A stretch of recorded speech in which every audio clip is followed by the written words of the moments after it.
it's the beginning of fall. For me, anyway. October, yay. It's 6 o'clock. We'll start with a roll call attendance, Mr. Clerk. Thank you, Madam Mayor, and happy October. Councilmember Mylum? Here. Councilmember Burnt? Here. Councilmember Palmer? Here. Councilmember Little Roberts? Here. Councilmember Cavanagh? Here. Councilmember Borton? Here. Mayor DeVeerd? Here. Item number 2 is the Pledge of Allegiance. If you all rise and join us in the pledge to our flag.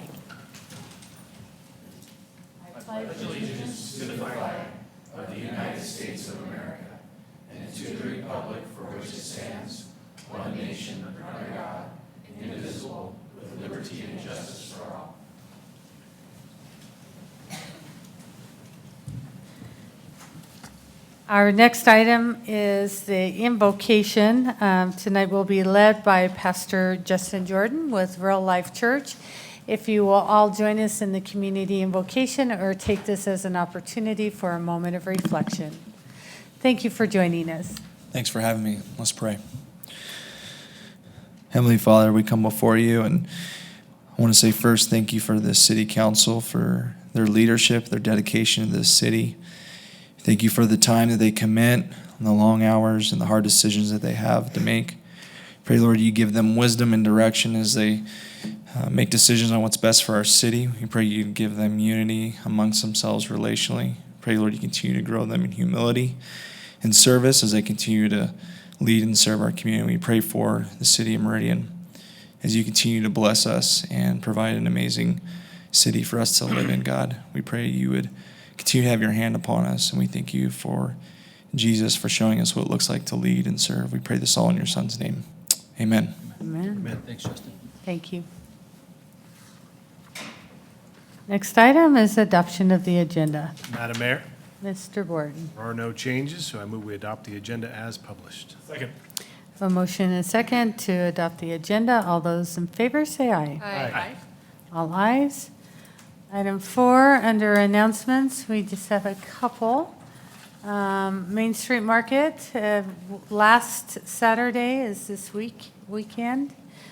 Concerts on Broadway, also last performance of the summer or of the season, Saturday from 2:30 to 5 o'clock in City Hall Plaza. Kevin Kirk and Onomatopoeia is the band that is playing.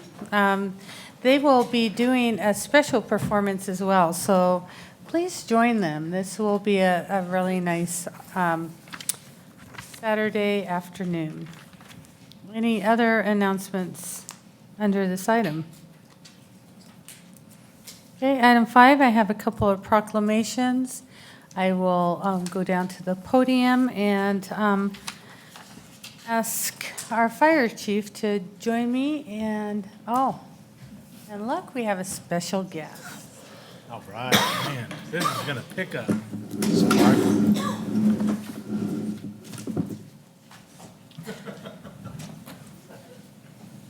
Sparky? I want to see him do the sprinkler.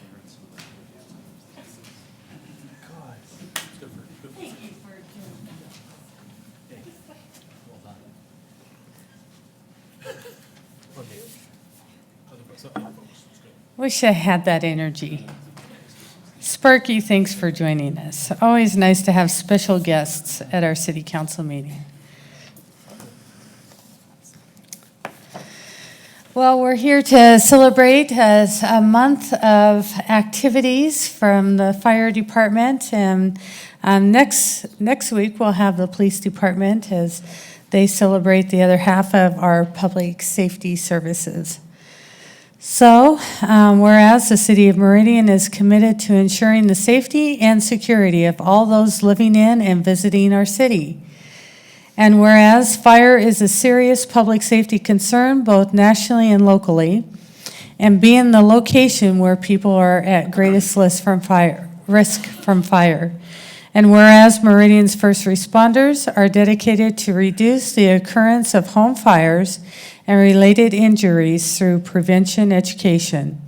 And whereas Meridian's residents are responsive to public education measures and are able to take personal steps to increase their safety from fire.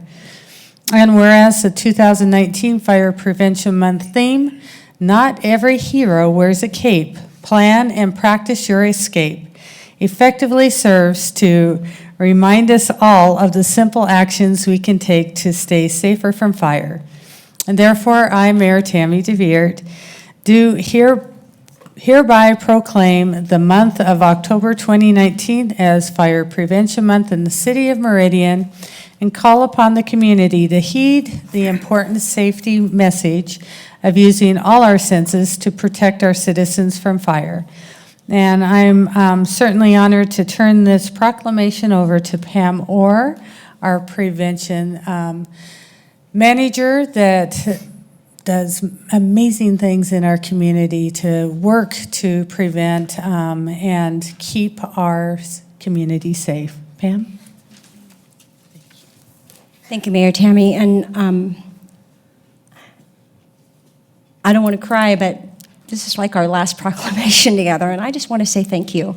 Thank you. I have been a member of the fire service for 35 years over that and have had an opportunity to do many, many proclamations, but I've never had a leader who has supported fire prevention like you have. And so I want to thank you for that. The same with the council members. You have just been amazing, and it has allowed us to be able to do our job in a way with just great compassion and with passion, and thank you. Thank you for that. This year, we are celebrating another year of Fire Prevention Month, and we will be going out into the schools. We will have an open house with the police department on the 19th of October. What we are doing this year is instilling into families that they can be their own hero, because not every hero wears a cape.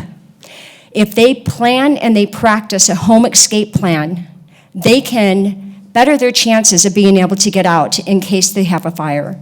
If they test and clean and change the batteries in their smoke alarms, they will have a better chance of ensuring their safety should they have a fire. Folks, fire, it doesn't discriminate. It happens to everyone, no matter what your social economic place is, or it just doesn't discriminate. And so every single one of us sitting in this room may experience fire sometime in our life, or may know somebody who experiences a fire.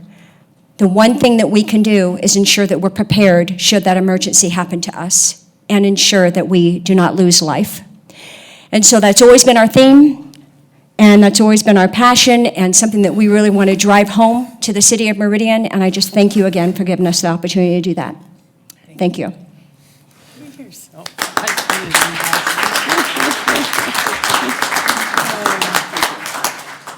What's our new sprint hashtag? It's hashtag Sparky the Fire Dog. So, Madam Mayor, members of council, if you'll indulge me for just one more second. Sparky has been our Meridian Fire Department mascot for a very long time. And like all of us, he got a little bit older, a little bit creaky in the bones. He got a little bit dirty in his coat. Well, we cleaned him up, washed him, and revived Sparky. So we have reborn Sparky. So on our Facebook page, please go to it. And I'm going to call out a couple city councilmen on this one. Councilman Borton, Councilman Burnt, Councilwoman Milam. There was a little dance challenge going on not too long ago. You ready to challenged go some right directors. now? All right, here's the challenge. You got to watch the video on our Facebook page. We challenge you to outdo Sparky. Done. Because Sparky's got some moves that will make all of you aware he's now youthful again. Or she. We don't know.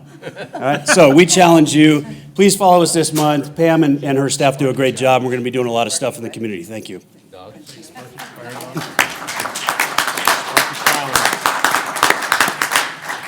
Okay, our Challenge accepted. council's been called out. That's right. Has the challenge been accepted? Absolutely. We're in any doghouse. I'll be there. Okay, well, life will get more interesting with that challenge. Okay, item 5B is a Cybersecurity Month proclamation, and I'll ask our CIO to come on up and join me up here. Pam Orr is very passionate about prevention programs because she knows how it works and that it does work and it prevents great cost to our citizens. Same with this proclamation. Cybersecurity may seem obscure and maybe a lot of unknowns to it, but it has tremendous cost. And I'm thrilled to say the city of Meridian takes that risk very serious. And Dave Teedy is very passionate about this topic as well, which you'll hear in just a few minutes. So whereas the city of Meridian recognizes it has a vital role in identifying, protecting its citizens from, and responding to cybersecurity threats that may have significant impact in our community. And whereas cybersecurity education and awareness is critical and crucial for everyone, including large corporations, small businesses, financial institutions, schools, government agencies, and the home user, and anyone who connects to the internet. And whereas you can protect yourself by monitoring your accounts, being conscientious of what you share online, keeping computer software up to date, creating unique passwords, those are always fun, and changing them regularly, installing antivirus programs and firewalls, and using mobile devices safely. And whereas the Stop, Think, Connect campaign serves as a national cybersecurity public awareness campaign implemented through a coalition working together to increase the public's understanding of cyber threats and empowering Americans to be safe and secure online. And whereas maintaining the security of cyberspace is a shared responsibility in which each of us has a critical role to play, and awareness of computer security essentials will improve the security of the City of Meridian's information, infrastructure, and economy. Therefore, I, Mayor Tammy DeVeert, do hereby proclaim the month of October 19th as Cybersecurity Awareness Month in the City of Meridian, and call upon the community to join me in recognizing how serious cybersecurity is and the steps each of us can take to protect ourselves and our community. And I have the privilege to give this to our CIO, Dave Teedy. But I do want you to know, and the citizens in the city council chambers, our IT department goes to extraordinary lengths to continue to educate and impress our city citizens and our employees of what this threat is. We have seen other city and county governments that have breached that security platform and has put at risk some of the information that is out there. So by our IT doing extraordinary things in helping each of us understand the importance has gone a long way. So I'm going to turn this over to Dave Teedy, and first, thank you, Dave, for what you and your team does. Thank you.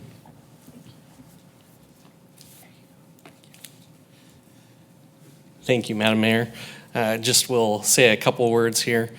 National Cybersecurity Awareness Month is a effort that happens nationwide, and it is an opportunity to create awareness about how we can be more proactive about staying safe online. This year's theme is Own It, Secure It, and Protect It, and it's about staying secure online. It's about managing your social media, knowing what your data privacy settings are, knowing what is safe to share and what's not safe to share. It's about managing your mobile devices properly. It's about good practices for passwords. The mayor mentioned in our proclamation having unique passwords and changing them regularly. That is a key component. And then it's also about how to just keep your information secure online and what to share, what not to share. You can go online and learn a lot more. The Department of Homeland Security has more information on their site. And the City of Meridian will be posting social media posts throughout the month about tips and tricks that you can do to learn more and be more safe online. So, thank you, Madam Mayor.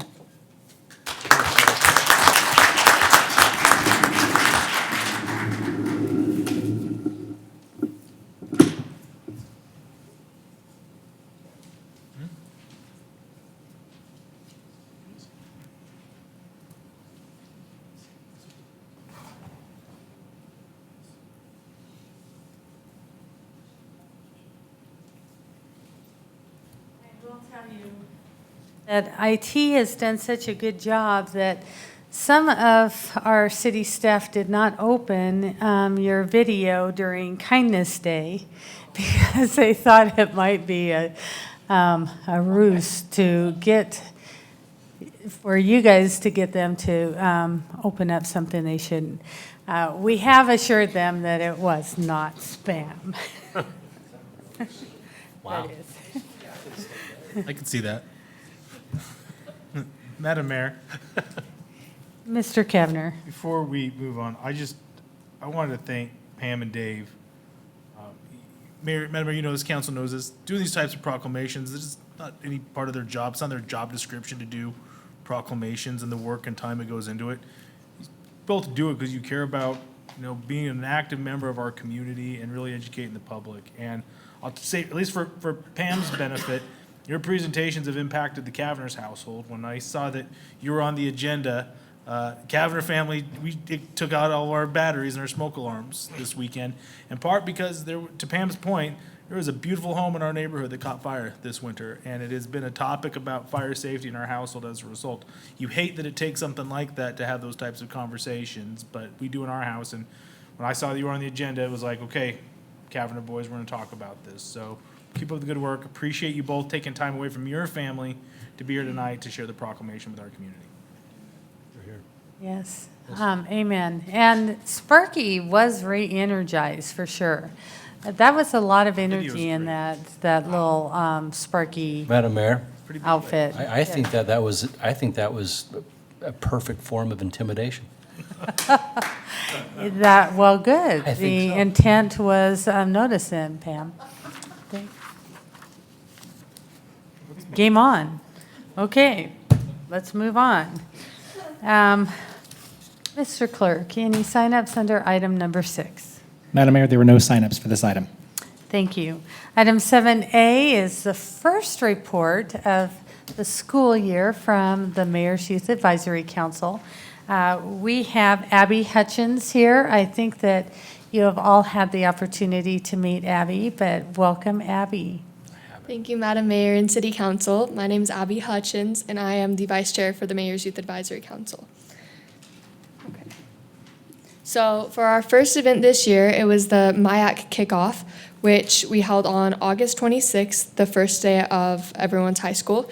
And what we did is we introduced MIAC and what we were going to do for the year, and we gave our general council 3 options for subcommittees. We have Government Affairs, Community Service, and Teen Activities Committee, and we do different activities that I'll be sharing throughout the year with you guys on those, but we gave our council an option to choose from the 3 of those, and we got to talk to the parents and explain what our council is going to be doing for the year.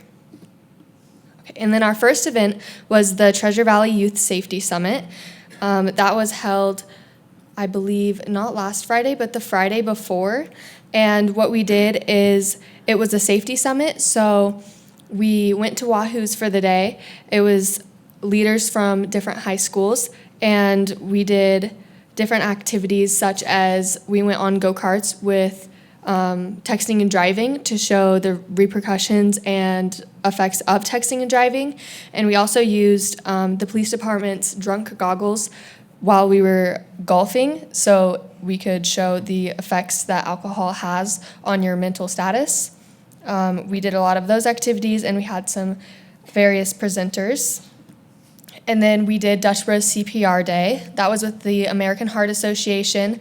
And for Dutch Bros CPR Day, we went to the various Dutch Bros throughout Meridian, and we approached each car and asked them if they would like to learn hands-only CPR, because 30 seconds can save a life.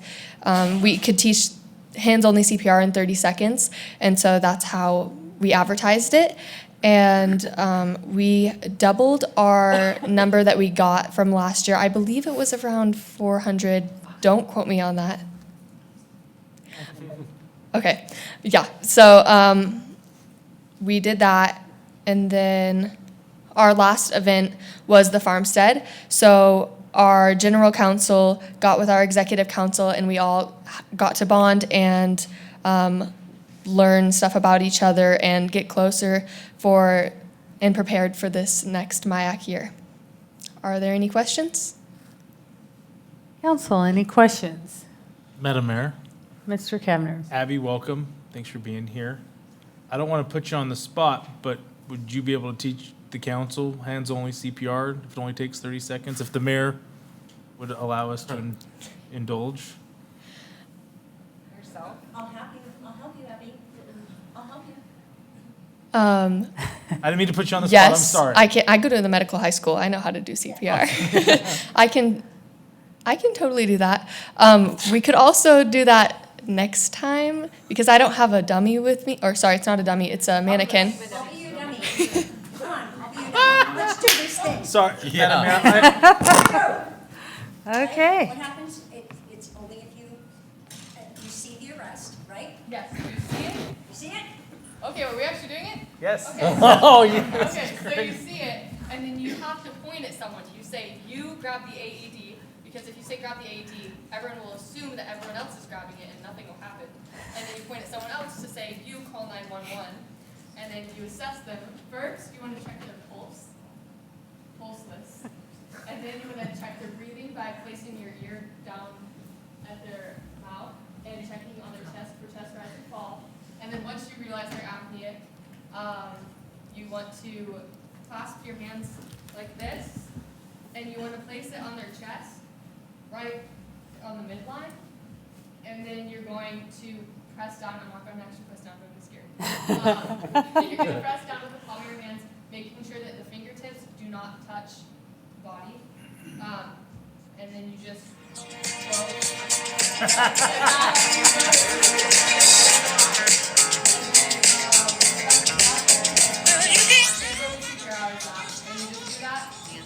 for as long as EMS doesn't arrive. Right.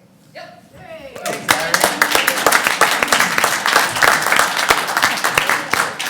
Sorry if that was.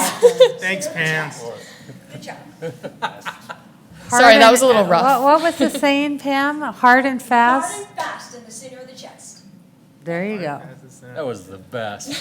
Stay in line. Good job, Abby. And just in case you don't see a little resemblance, Ben, who has given our reports in the past, is Abby's brother. Ah, And so there's the connection. And also, Abby is our youth commissioner on our Parks Commission. oh, great. So. Wow. So Abby, thank you so much for being here, and certainly if you'll take back our compliments to MIAC, and they're off to a fast and aggressive start, and we look forward to future updates. Thank you, Madam Mayor and City Council. I look forward to the future updates as well. Thank you. Good job, Abby. Good job. Oh, look at that. Great. Thanks, Pam, for being a good sport. Madam Mayor, Mr. Kavner. I normally, Abby, for next time, I normally like to ask how many members are involved, but I got a sneak peek. Jody came and spoke to the Meridian Kiwanis Club a couple weeks ago, and she informed us that the Meridian MIAC is the largest youth council in the nation, which I think is really remarkable, not only just because of the numbers, but because of their impact in our community. And I just think that's something to be really, really proud of. So keep up the good work. Look forward to seeing you again soon. One last thing, Madam Mayor. Mr. So Burke. my daughter is a ninth grader at East Junior High, and she wanted to get involved with MIAC in Boise. So I went online and I Googled MIAC Boise, and it didn't even pop up. You know what popped up? Meridian MIAC. Pages and pages and pages and pages of information on Meridian MIAC. It took some digging to find out how I got in touch with Boise MIAC representatives. One click, and I was able to find out 2 seconds. about Meridian MIAC. So it's a huge testament about this organization and how big it's grown and how many youngsters are involved and how many lives it touches. So good job. It's fantastic. The best. The best in the Treasure Valley, if not the state, if not The nation. Yeah. Good job. I would say nation. Well done. I'm kind of biased, though. Thank you, Abby. And you don't have to stay. Okay. Item 8A, under action items, we have a final plat for H 2019-0064. I will turn this over to Caleb. Thank you, Madam Mayor, members of the council. I am presenting a final plat for Cherry Blossom subdivision. The final plat consists of 44 building lots, 11 common lots, and 1 other lot on 9.1 acres of land. It is located on the south side of Cherry at 615 West Cherry Lane. So that's just on the west side of Crestmont, just west of Crestmont Drive. The request is for a final plat project. This application has been continued multiple times to address some of staff's concerns with some irrigation facilities that run along the south and southwest boundaries of the site. I'm just going to read what Sonia put together for this. To mitigate these concerns and ensure downstream users have access to the irrigation water, staff requested that the applicant provide a cross-section to determine how these facilities affect the buildable lots of the development and the adjacent property owners to the south and southwest. As illustrated in the cross-section, a portion of the ditch, so the smaller portion, there's 2 actually that parallel each other there, will be piped in accordance with the UDC and will be contained within the 10-foot wide public utility drainage easement created with the plat. However, there's a larger facility that parallels the other ditch that is currently open and being used to provide irrigation water to the adjacent property owners to the south. A portion of this ditch does encroach on the applicant's property and is required to be titled unless waived by council per city code. The applicant is requesting a waiver of this requirement and proposing a 5-foot wide common lot along the southwest portion of the site to preserve a corridor for maintenance of the ditch and to minimize disruption to the adjacent property owners' irrigation systems. That is largely why this item is being on your agenda, not just on the consent agenda. The applicant has agreed to the conditions of approval, but it does require council action to leave a portion of that irrigation facility open. To minimize public safety concerns, the applicant is proposing to install a 6-foot tall wrought iron fence along the interior edge of the common lot. If council approves the waiver, the project has been conditioned to comply with the cross sections as depicted in Exhibit E, and this will serve as council's approval of the waiver. Staff did receive written testimony from Deborah Nicholson, an adjacent property owner, and John Brecken, the applicant's representative, who is here in agreement with the staff report, as I mentioned. Staff is recommending approval of the subject final plat per the conditions in the staff report with one additional request or condition. So to include a note on the plat stating, and I quote, that Lot 2, Block 2 is subject to a blanket user irrigation easement to benefit the adjacent landowners. And as I mentioned, the applicant's representative, Mr. Brecken, is here. That is staff's report, and I will stand for any questions you may have. Thank you, Caleb. Good job. It sounds like you've been doing this for years. Council, any questions? Okay. Would the applicant's representative? Thank you. Good evening. If you'll please state your name and address for the record. John Brecken, Brecken Land Design, 6661 Glenwood Street, Garden City.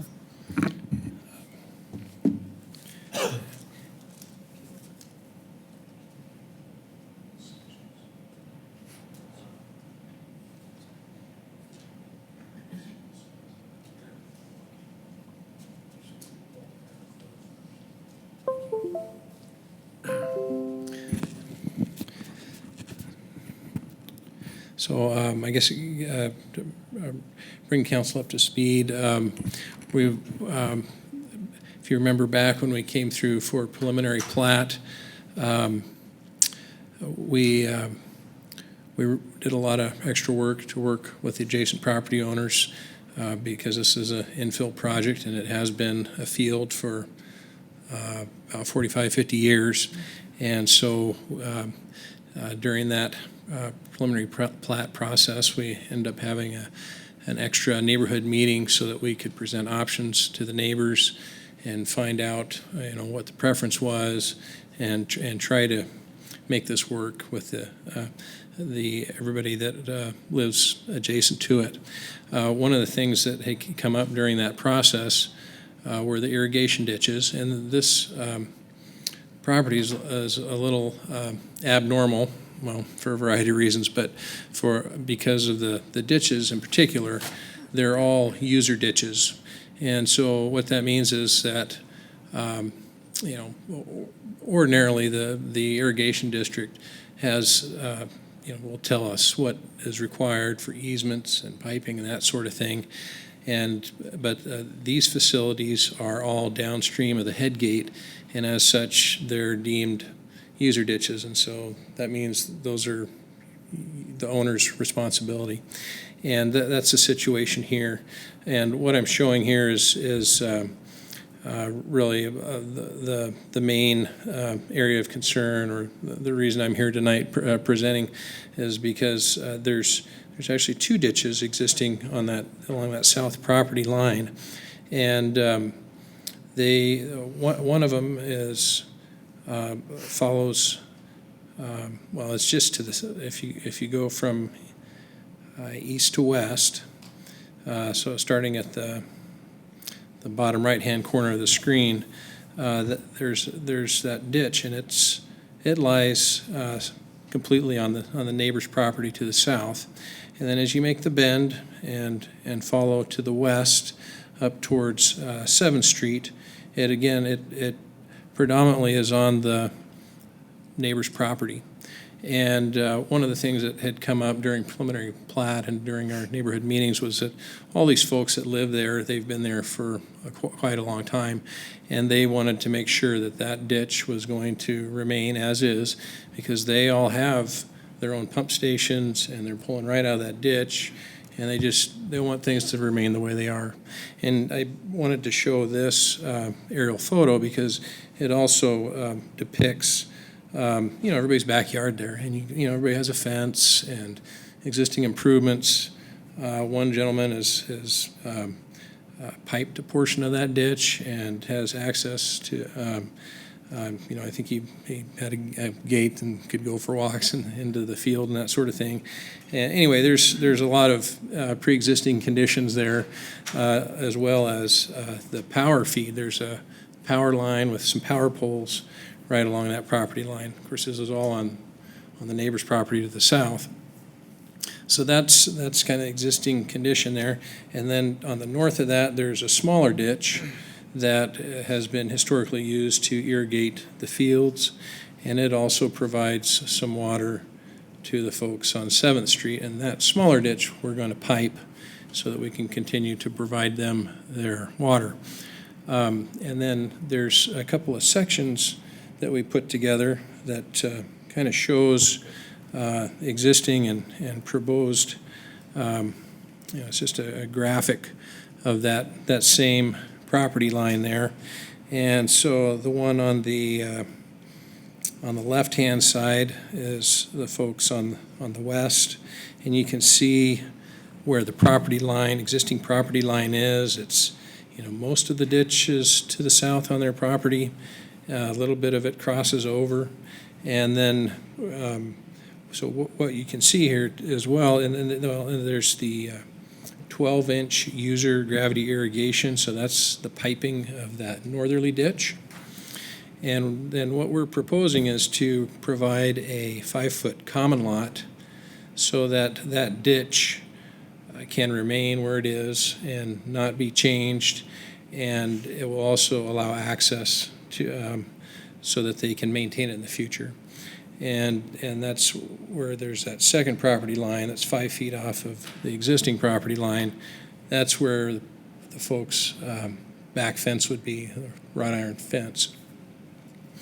In addition to that, from the fence, there's another 10 feet, which would be a utility easement for the new pressurized irrigation, this gravity pipe and, the usual stuff like cable and whatever standard utilities might need to go through there.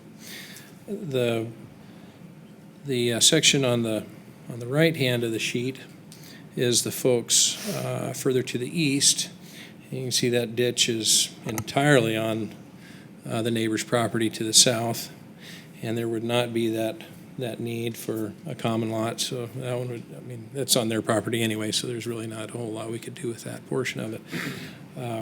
Anyway, I think that's, I just wanted to explain that a little bit better, what's going on there and what's, what we're asking for. Council, any questions? Madam Mayor, Mr. Borton? just one, I thought it was, in reviewing this, I thought it was odd that we would ever have the authority to require, in this context, to tile the ditch when it's only part of the project. I don't know how that would, if the property line bisects the ditch itself, and we're being asked to waive that requirement, it seemed odd that we could require it in the first place. I'm sorry, Councilman Borton, I didn't quite understand your question. On the left-hand side, Yes, doesn't the property line, it bisects the ditch, yes, and that's the ditch that we're being asked to waive a requirement to tile? correct. And it just seemed odd that we could require you to tile it in the first place, Well, because it's not your property. I felt the same way, but if you read through the city code, you're supposed to, essentially you're supposed to tile all the ditches. But, this one, with the way it is on the property line and, it's one of those pre-existing conditions on an infill project that, what's the best way to work with this and not, affect the folks to the south and, make this work for everybody. And Madam Mayor, then so the common lot that's associated with this HOA facilitates some maintenance cooperation of the ditch with the property owners to the south or southwest? Correct. That common lot, essentially what that ensures is it allows access to the ditch. It also ensures that someone will take care of that 5 feet, and, so that it's not just a dead zone. That onus would be on the HOA to maintain that 5 feet. But yeah, as you know, this has been kind of going on for a while, so we went back and forth with staff trying to come up with a good solution and had many meetings and trying to come up with different options, and this was where we landed. Thanks. Helpful. Any other questions? Thank you so much. Thank you. Madam Mayor? Sorry, I do, one Mr. question. Did you have any objection to the additional condition that staff had referenced? Oh, no, not at all. Yeah, we're on board with everything else. Thank you. Thank you.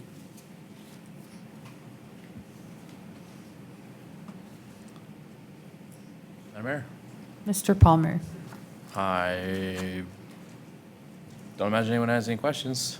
I move we approve H 2019-0064, waiving the requirement to tile the canal where it's proposed to be left open, and including an additional condition that includes a note on the plat stating Lot 2, Block 2 is subject to a blanket user irrigation easement to benefit the adjacent landowners.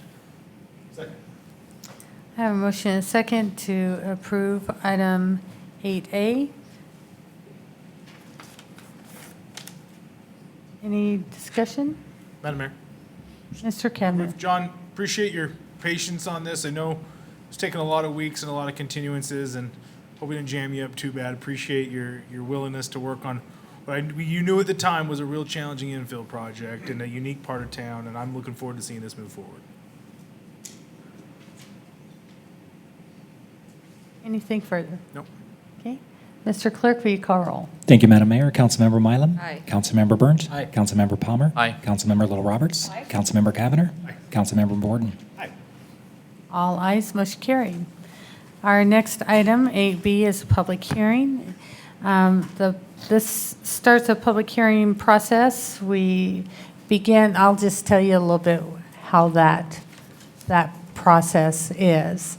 For those that are here for the first time, staff will introduce the application and provide staff report as to what their findings are. Then we'll ask the applicant if they have any remarks. They have up to 15 minutes to present their application. At that time, I'll open the public hearing for public comment. Public comment, you have 3 minutes each, and there is a timer on the podium on the monitor, so you can see how much time is left over. When the 3 minutes is up, I'll ask you to summarize. At that point, the applicant will come forward and answer any questions that might have come up during the process and have closing remarks. The council will then have an opportunity to ask questions to staff, applicant, or any of those that testified.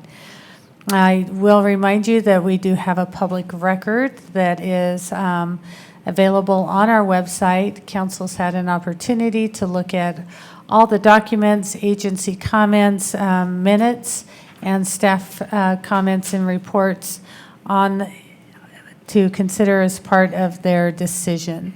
So with that, I will open the public hearing on item 8B for H 2019-0092 with staff comments. Thank you, Madam Mayor, members of the council. This is for the Adara project. It is a development agreement modification that's proposed on 4.61 acres of land, Zone CC, that's our community business district. It's located on the northwest corner of Linder and Ustick, so right on the corner there of Linder and Ustick. The property was annexed in 2009 with a requirement for a development agreement.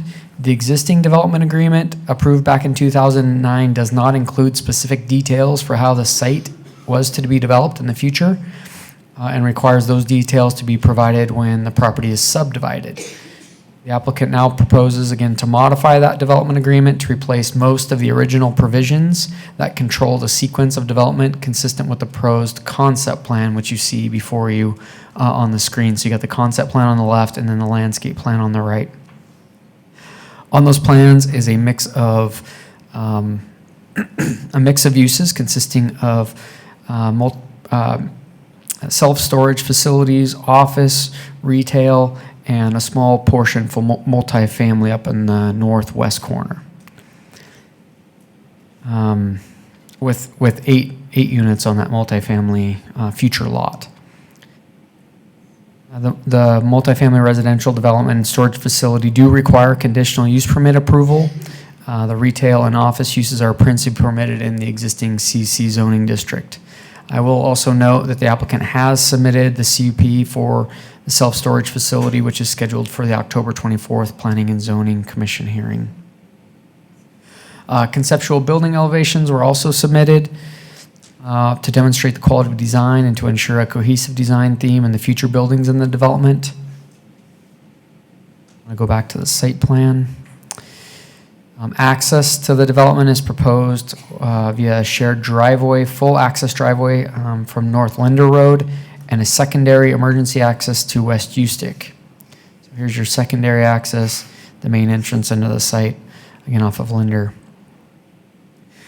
The concept plan also depicts the extension of an existing public street stub in the northwest corner of Crosswind Street. They're proposing some pedestrian connections from the adjacent sidewalks, but no vehicular connection aside from the ones that I pointed out, and emergency access only. There's a central gathering space and again, pedestrian connections to integrate the development.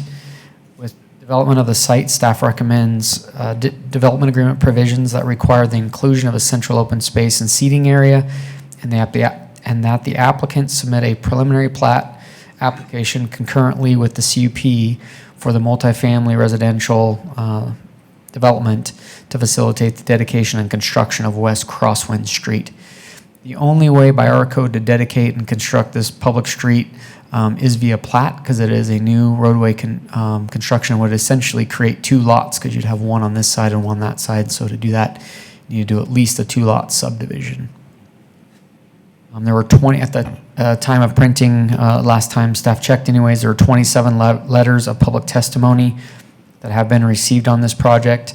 As the mayor pointed out in her opening statements, those are all included in the public record for this project. Staff is recommending approval of the project per the staff report written.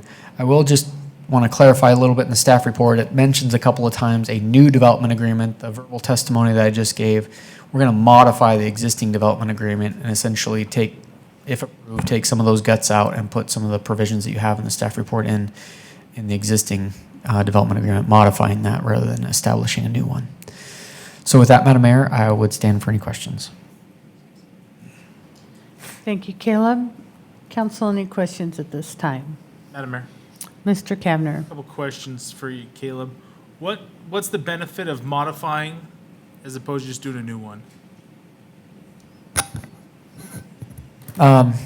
In this case, Madam Mayor, Councilman Cavanagh, there is not a rezone proposed or an annexation. That's really in state code, the ability that we have to enter into a development agreement. So we're going to use the existing development agreement and modify that. That's the right vehicle.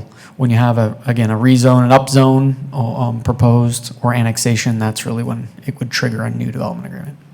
Madam Mayor, additional question. Caleb, if P&Z approves the CUP on the 24th, when would then that be before us? So, It would come back. yeah, Madam Mayor, Right. Councilman Cavanagh, that wouldn't, the subdivision though would come back before you, which again, we're recommending that they submit a concurrent, essentially follow that up with a subdivision. So you would see a subdivision sometime in the future.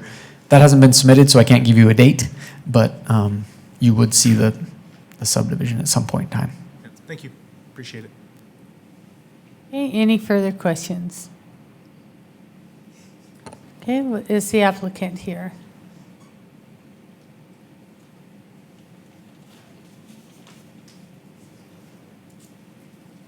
Good evening. If you'll please state your name and address for the record. Sure. Chad Olson, and my address is 6142 North Queensbury Place, Boise, Idaho. Thank you. So this is the property located at 1680 West Ustick Road. As mentioned by Caleb, this was brought into the city as a community commercial zoning designation.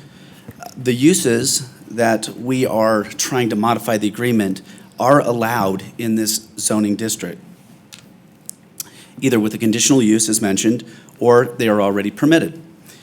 But it goes way beyond just being allowed through zoning to do what we want to do. 1 year ago, this was submitted before the council as a 96-unit, 3-story apartment building. There was a lot of opposition, and we listened to what the community had to say and the council, and the word that kept coming up was impact. There was a tremendous amount of impact. And so back at the drawing board, we redesigned a project that would minimize impact. So here we are again, and this time we have a lot less opposition, but in trying to be responsible, I personally went on the public record. I read all 28 of the letters that, 27, one was put in twice. I read all of them, and I thought, I want to get to the guts of this and try to figure out what's the problem. Why are we having so much opposition when we come to this corner of Ustick and Linder Road? We've tried other things, they don't work, and you know, what can we do to be a good neighbor to our community? Some of these letters, and what I did is I just went and tallied instances of things that came up, a pattern that would maybe emerge, I thought. 12 instances about traffic concerns, 10 instances over the crowding of schools, 12 instances regarding building more apartments, 8 instances over 3-story apartments, 3 instances over a modern style look, 14 instances regarding building more storage units, 5 instances about green space and the loss of green space. 6 people wrote letters that were actually in error about the zoning. As I mentioned, it's approved. for this type of use, and 2 people wanted a park or us to build the village. Some of these citizens expressed several concerns that showed up twice, like I mentioned, and if I were to describe a word that when I got done after reading all of these concerns, my word was impact. The entire project just has impact. I rode here tonight at 5:30. I tried not to speed. The traffic is tough. We all live in a city that's growing. There's a lot of impact to our city. So then what we're really discussing here now is what is the least amount of impact that we can make. We listened to our community, and when we overhauled the entire project, these are some of the types of impact that we were able to identify. Physical impact, such as heavy traffic counts, schools being overcrowded, more population. Visual impact, unsightly storage units, lack of green space. So then our objective was simple. How do we mitigate these types of impact? Storage units calculate only second to a cell tower in trips per day, according to the Institute of Transportation Engineers Trip Generation Manual, 10th edition. That was gained from ACHD. Would you rather have a person returning to their home 1 to 3 times a day or 1 to 3 times a year at a storage unit? Retail and office have much higher trips per day generated than do storage units. ACHD scrutinized the physical impact on traffic in regards to ingress and egress of this particular site, even changing our entry point, which in turn caused another redesign. That made 17 redesigns since we started from the original one. The 18th would be the first one would be the storage unit, 18 in total. Classroom seats are being preserved by this application. The visual impact. We had a neighborhood meeting. Nobody showed up. I understand that some of the public testimony was from neighboring subdivisions outside of the radius in which we're required to notify. This was painstakingly designed to disguise a storage unit. This looks like a little retail spot, and it in fact does have retail and office in it. When I show the renderings to people, Caleb, could you throw those renderings back up? Because we're looking at a bird's eye view and we're looking down, if you're looking straight at that, I've had several people, Sonia, what part's the storage unit? The whole thing.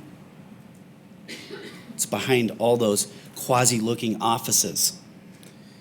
A great deal of cost goes into creating false storefronts to hide the storage unit.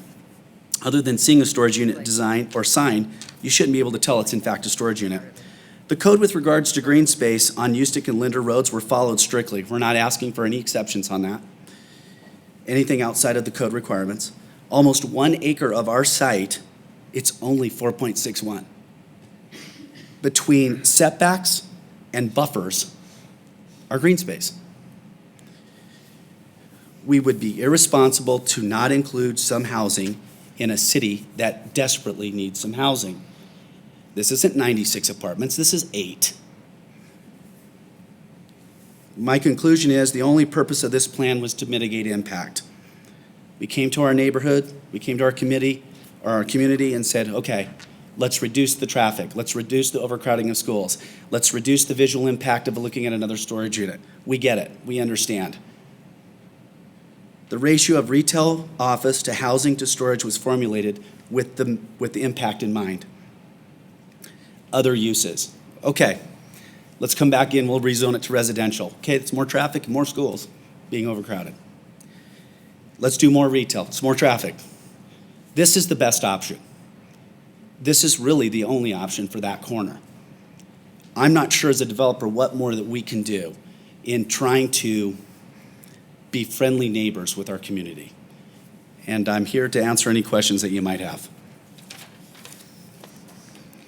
Council, any questions?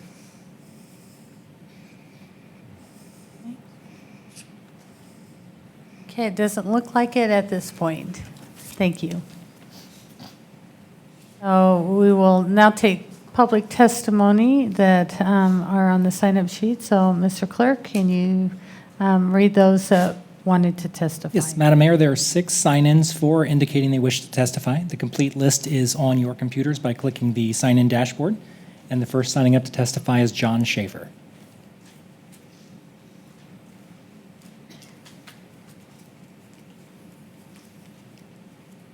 Good evening. If you'll please state your name and address for the record. I'm John Schaefer.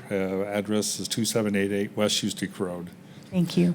Thank you, Madam Mayor, council members, city employees, and all the citizens. I think they've done an exceptional job at the design to disguise a storage facility. I do give them kudos for that. That's excellent.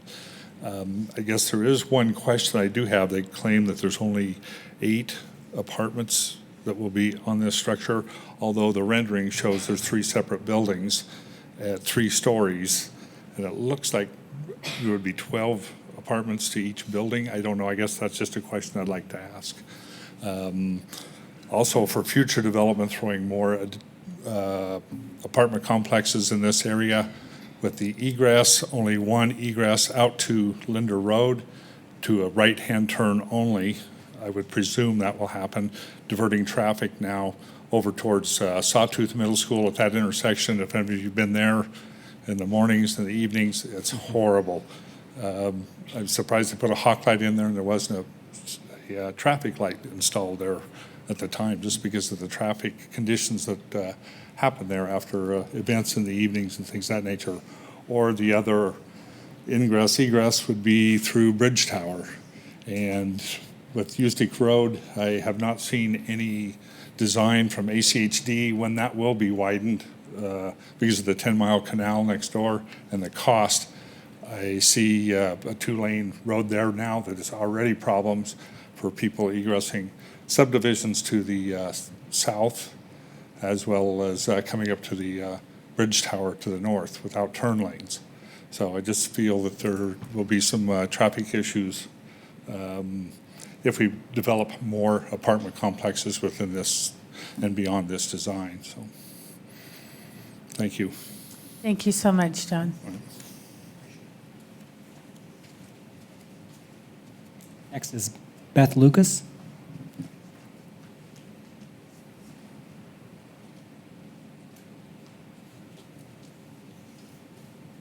Good evening. If you'll please state your name and address for the record. Sure. My name is Beth Lucas, and I live at 1922 West Pacino Street here in Meridian. Thank you. All right. I just want to say good evening to everybody here, Mayor Tammy and the council members. And I want to start by saying that I hope you'll deny this application. I've looked over all of the materials available online, and I just don't think that it is the best use of that corner. I'm not necessarily against apartments or storage units as they stand, but this particular plan seems kind of poorly conceived and thrown together, and it doesn't fit well with the surrounding neighborhoods. That said, if you do decide to move forward with this plan and this development, I hope you'll just consider a few of these concerns. The first is that the apartment buildings that they're proposing are simply too tall. They are going to be 3-story, and they would be the only 3-story structures in the entire square mile and most of the surrounding square miles. So they don't fit in. And what is difficult to see on this visual, if you look, it looks like there's green space all around, but that area to the west of the subdivision is already platted out for single-family homes. So there's going to be homes directly adjacent to those apartment complexes that are so tall. And you can see a visual of this. On the left is where the single-family home would go, and 20 feet to the right of that is where those apartments would go in. So there's no buffer, there's no roadway or transition between those apartments and the residential neighborhood. This would be the front of the apartments, which would face that house that you saw on the previous slide. So they would have basically 4 front doorways looking down on that house in that neighborhood, and it just doesn't seem to fit with the area.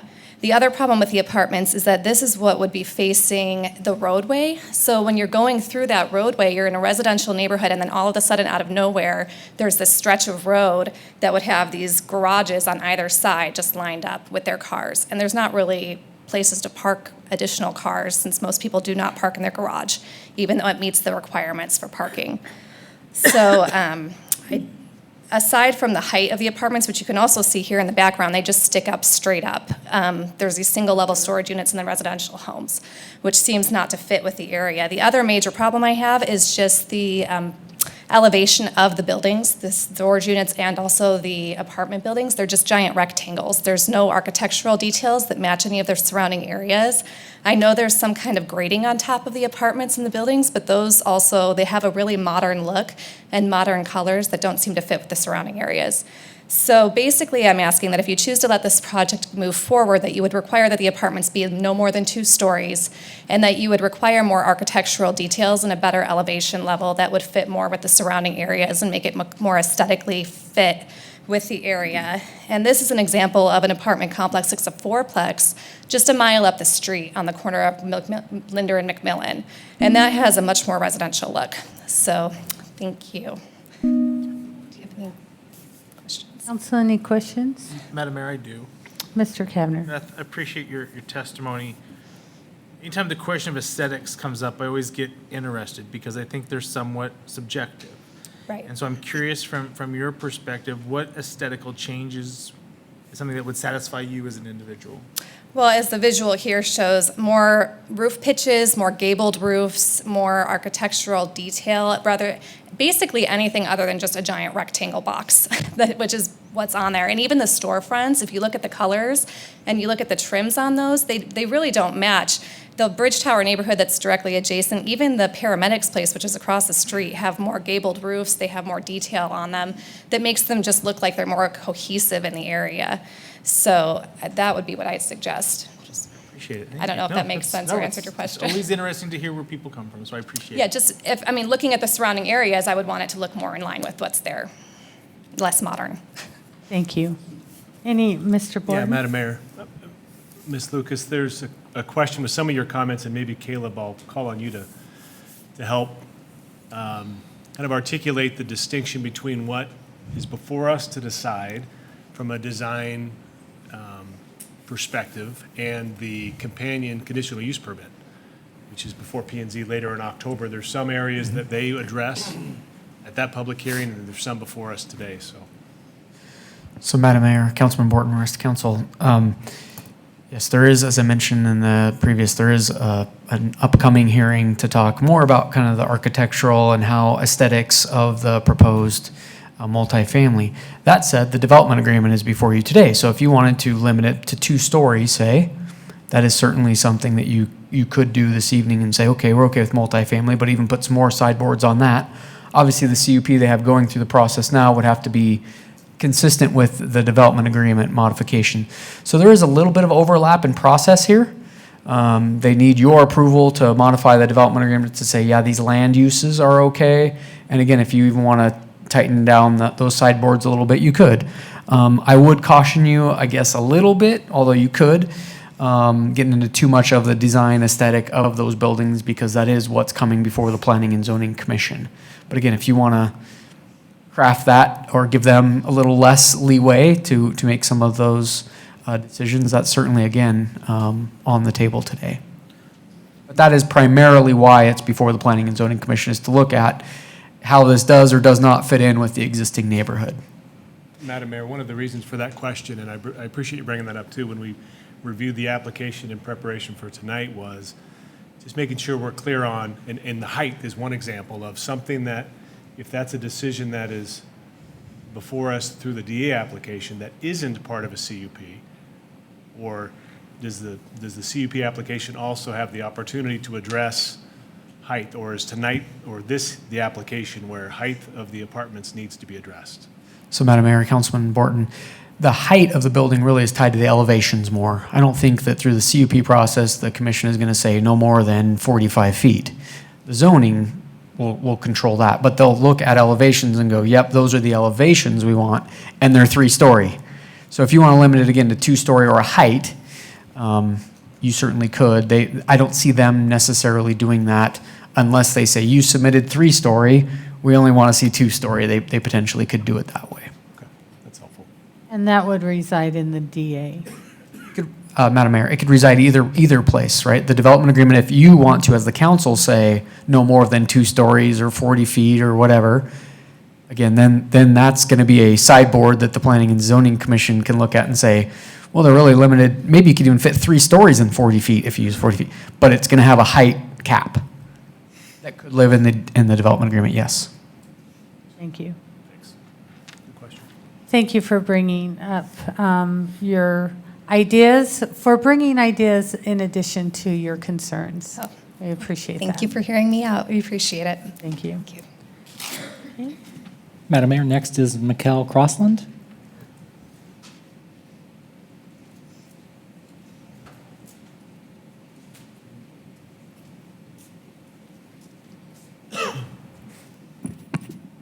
Good evening. If you'll please state your name and address for the record.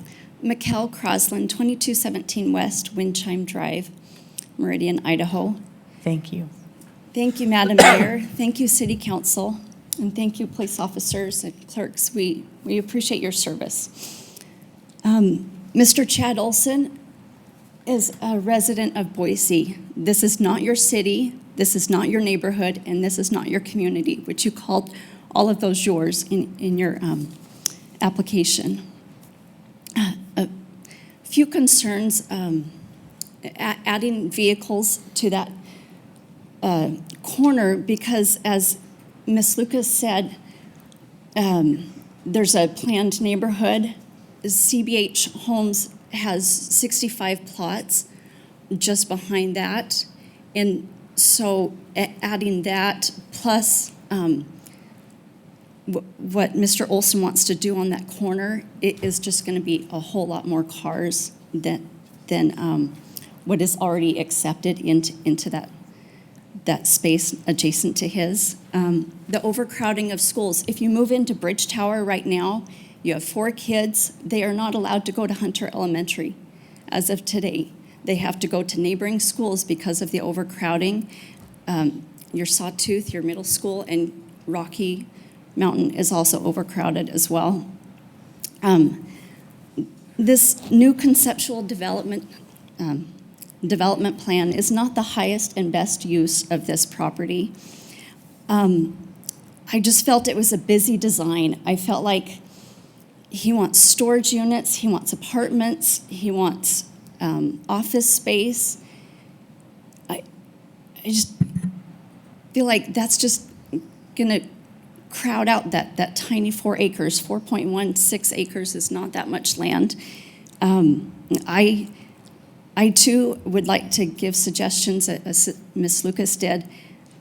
I would like to see a cleaner design with someone who's less greedy in the income that he can produce from that property.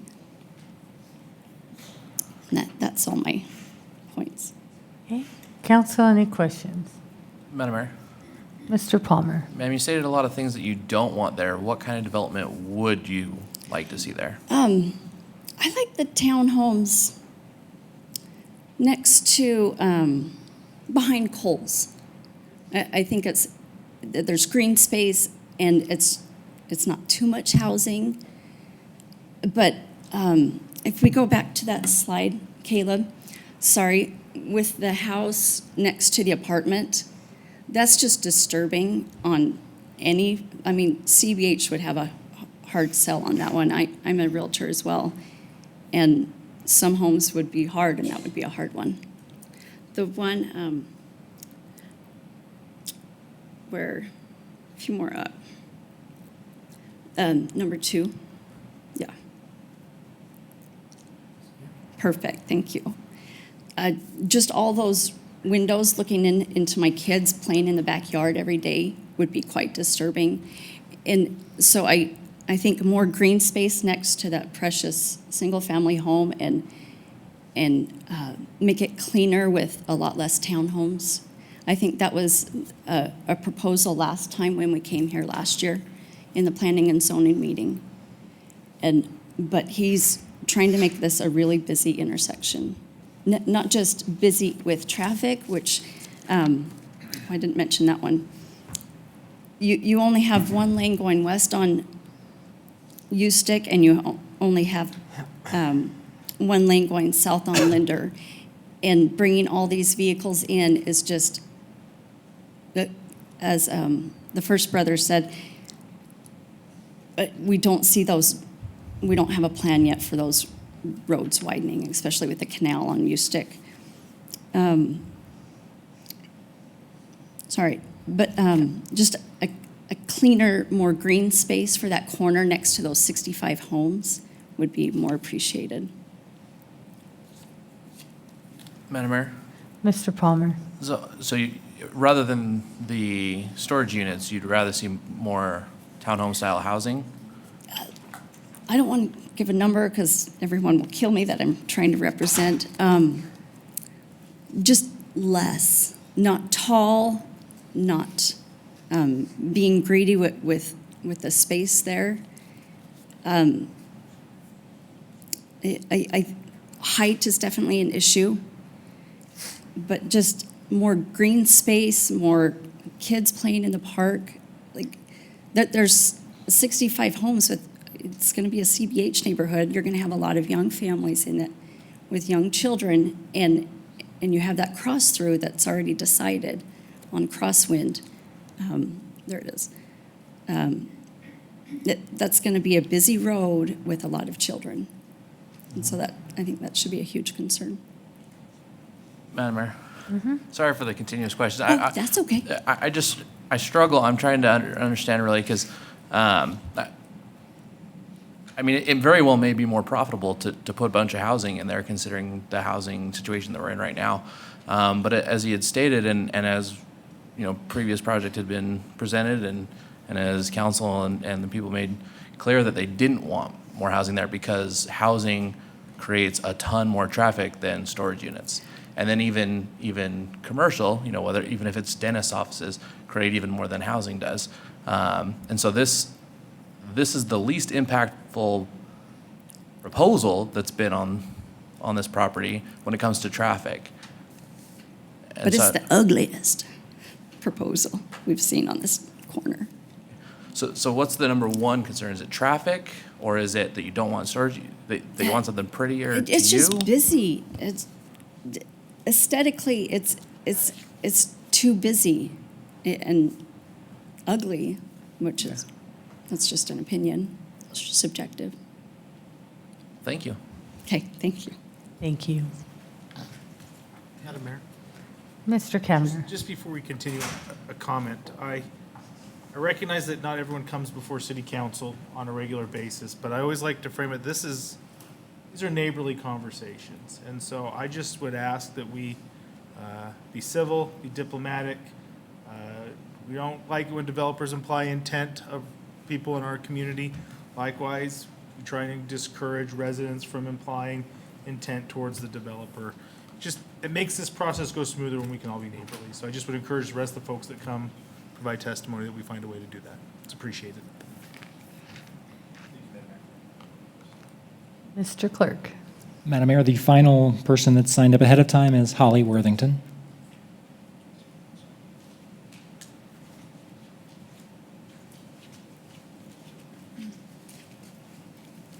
Good evening, Holly. If you'll Hi. please state your name and address for the record. Thank you, Madam Mayor and City Council. My name is Holly Worthington, and I live at 2240 West Tiano Drive. I kind of have different concerns. I am concerned about the high-density housing just because, as others have expressed, I worry about, we already have a hard time turning left out of our neighborhood as it is. It's a difficult situation, and especially there where Sawtooth Middle School is, there's a major traffic issue there already. I'm not sure how much you guys are aware of that. Hopefully you're aware of that.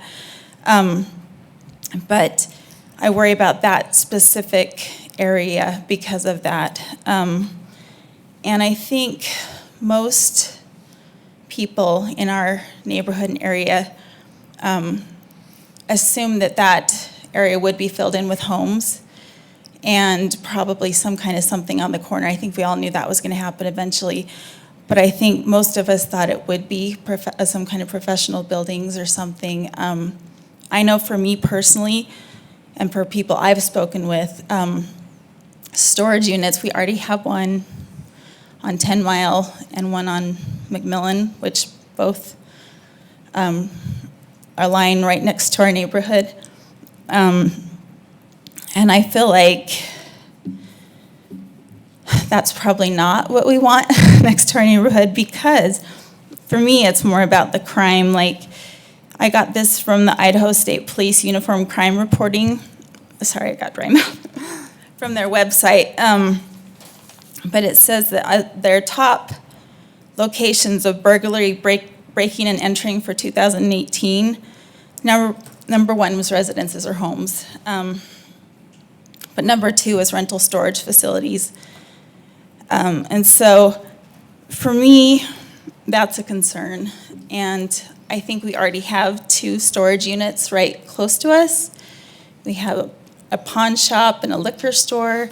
And I just feel like we have a nice family neighborhood. I'm not sure that we need to add something else close by that is probably going to attract crime. I found, it's called Blue Sheepdog. It's a website run by a cop. He trains other police officers, and he said self-storage facilities generally offer criminals with a near ideal location from which they can work or store their products. The facilities often take cash, don't do background checks, ask few questions, are open 24 hours a day, and based on how the property is laid out, offer the ability to work out of the view of the casual passerby. For me, that's not something I particularly want in my neighborhood. And I realize that there are other property, other things that could be problematic traffic-wise as well. So I think that obviously still needs to be a consideration. But I think that we can come up with something that uses maybe more green space, uses maybe something professional that will maybe help with the traffic at Sawtooth. Holly, can you summarize? Yes, sorry. Thank you. That's it. I'll leave it at that. Okay, Council, any questions? Thank you so much. Okay, that was who had signed up. Is there anyone else who would like to provide testimony on this? Yes, sir.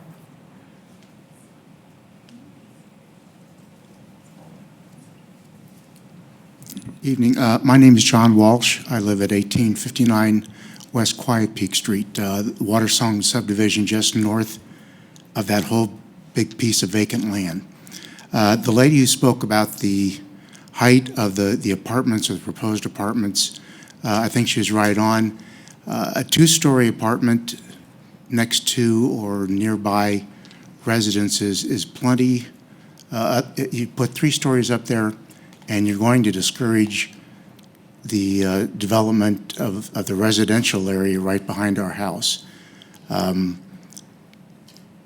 stories, if they need more apartments, reduce the number of storage units that they're going to put on the land. If you want to have storage units, like another lady said, you've got them on McMillan, you've got them on 10 Mile. Everyone's got a garage, and everyone's parked out in the driveway. No one ever seems to have enough room for their stuff. But if that's what you want on a major intersection corner for Meridian, another 300 units to put more stuff, fine. But let's at least keep the profile of the facilities down to that 45-foot limit or 2-story limit, whatever it is. And make those apartments look more like homes. There was a picture that was brought up on one of the screens. They look more like homes rather than what they've got now looks like a castle. So if I guess that's all I have to say. Just wanted to get that on the record. Thank you. Thank you so much. Any other testimony? Okay. Would the applicant like to close?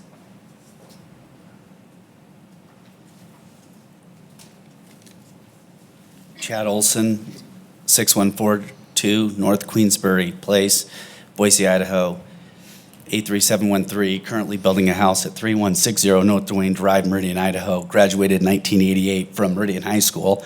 Won the state championship in wrestling at 119 under Bruce Burnett. But that's okay. It's all right. I'm okay. And I understand that modern isn't for everybody. I totally get that. There was a couple questions. I probably should have written them down. I didn't. I want to respond to a couple things. The reason why there's so many uses is that zone is calling for a mixed use.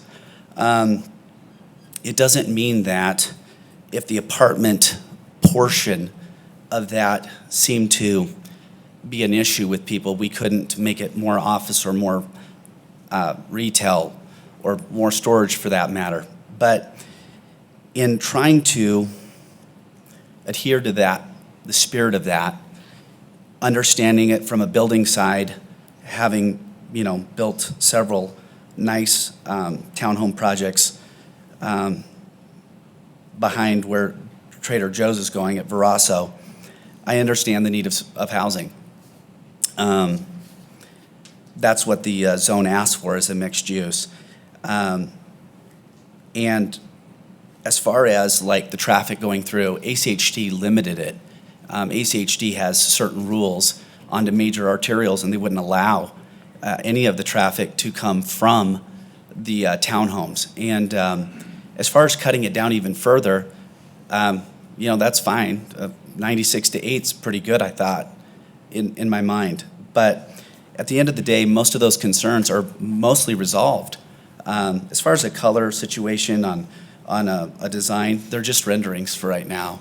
We're just trying to get something close so that we can kind of give an idea to you, the council, about what it looks like. So most of the concerns, most of the school concerns, most of the traffic concerns, as far as storage units being high-profile places, the storage units that we build now are very high-tech and very camera-oriented, and I would find it very difficult for somebody to conduct an illegal action within the storage unit.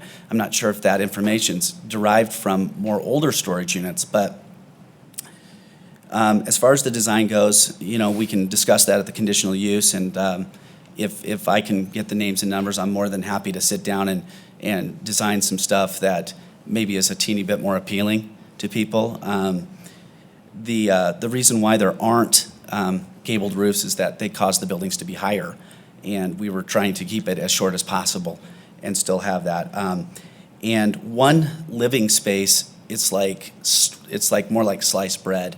It isn't. Those aren't houses that are 4 houses looking on top. That's bedrooms looking down is what it would be, but that's fine. We can discuss that later. So in short, I guess I'm just going to say that most of every concern that I heard here tonight were the concerns that were echoed in the letters, and the best solution is what we have presented to the council. Thank you. Thank you, Chad. Council questions for the applicant. Madam Mayor. Ms. Milam.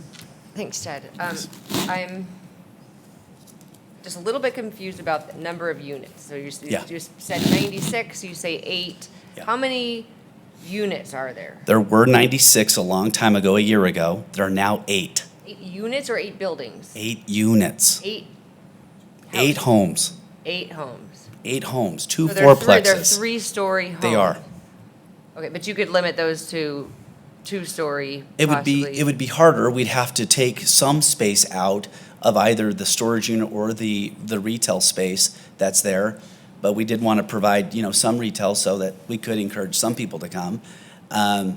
It had been tossed around to, at one time, the pictures you're seeing were 16 and no retail, and we were counseled by staff to not do that, we can't access it from ACHD anyway. Will not allow that access to come off that. They'll allow a business to come off there and a storage unit entrance, but they won't allow homes to come out there.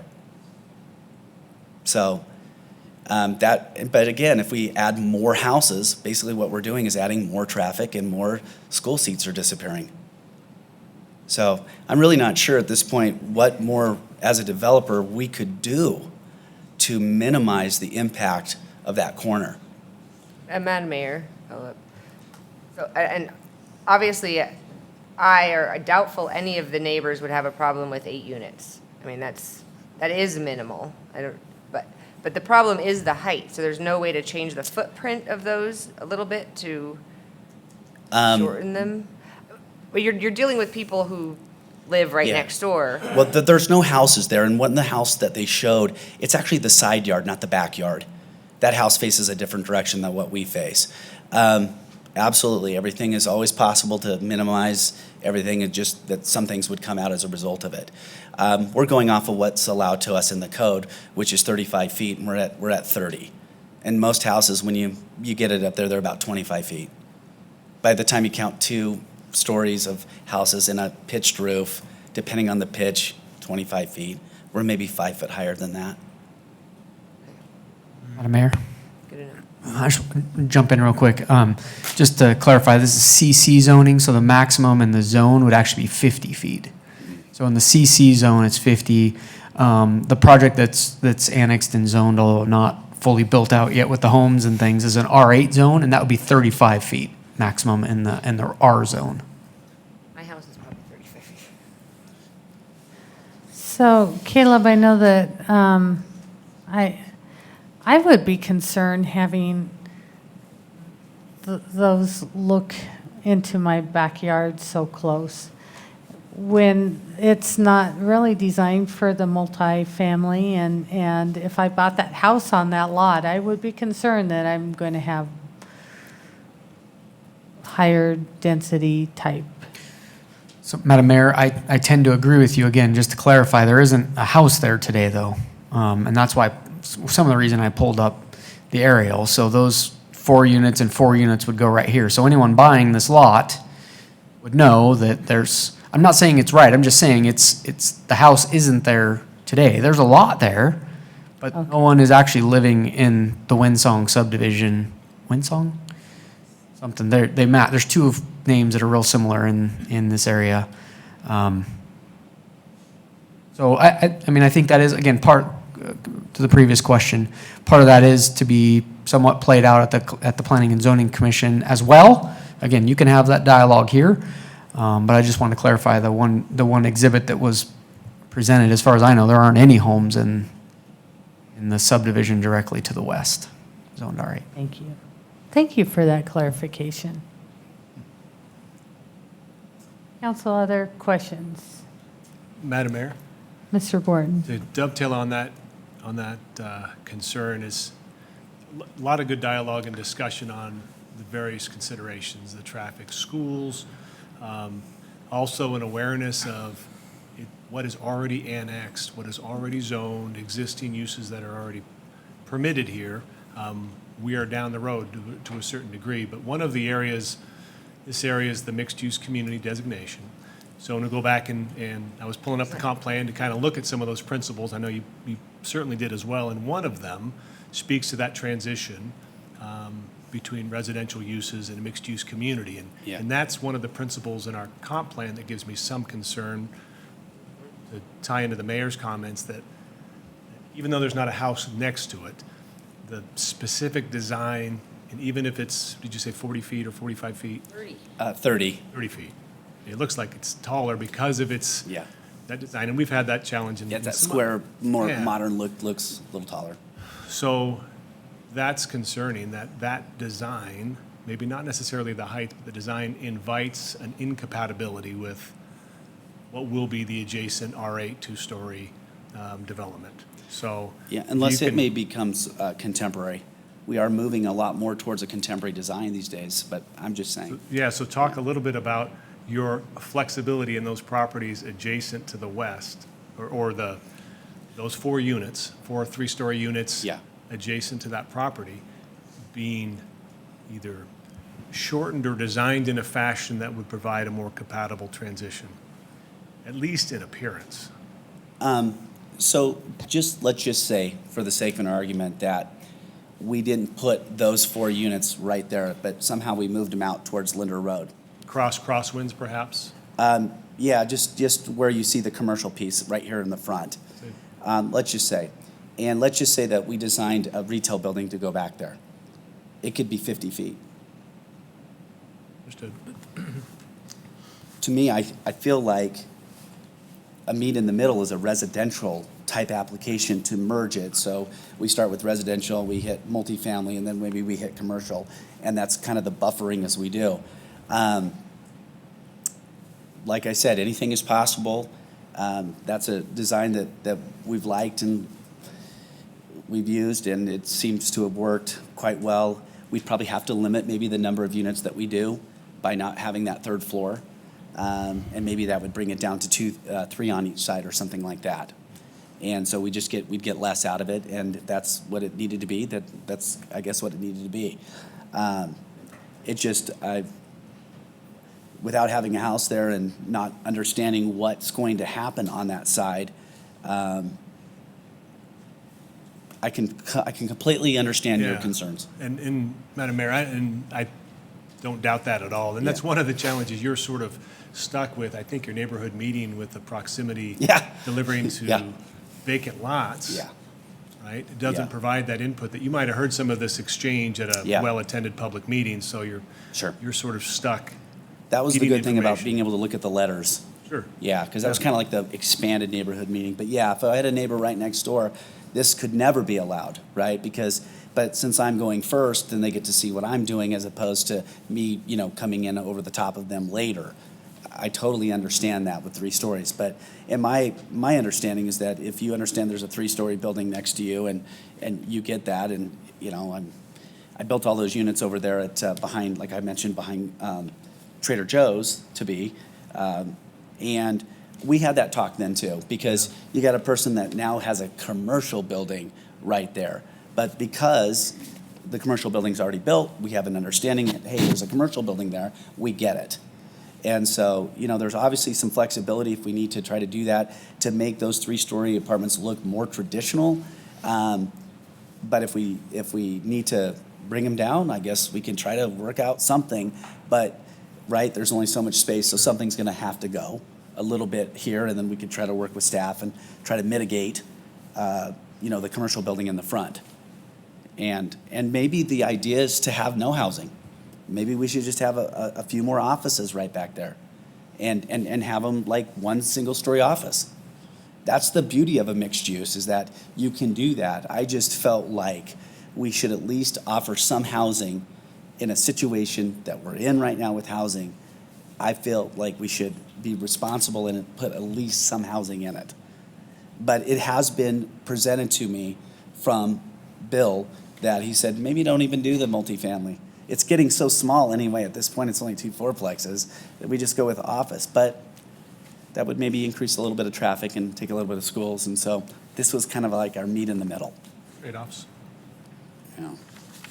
Madam Mayor, Ms. Mylan. kind of more in response to that, and I don't know, I might prefer more offices, knowing, living out in this area somewhat. You're surrounded by homes, and yes, there's a demand for homes, but that's not going to go away. Right. We also have a lot of apartments going up and a lot that aren't built yet.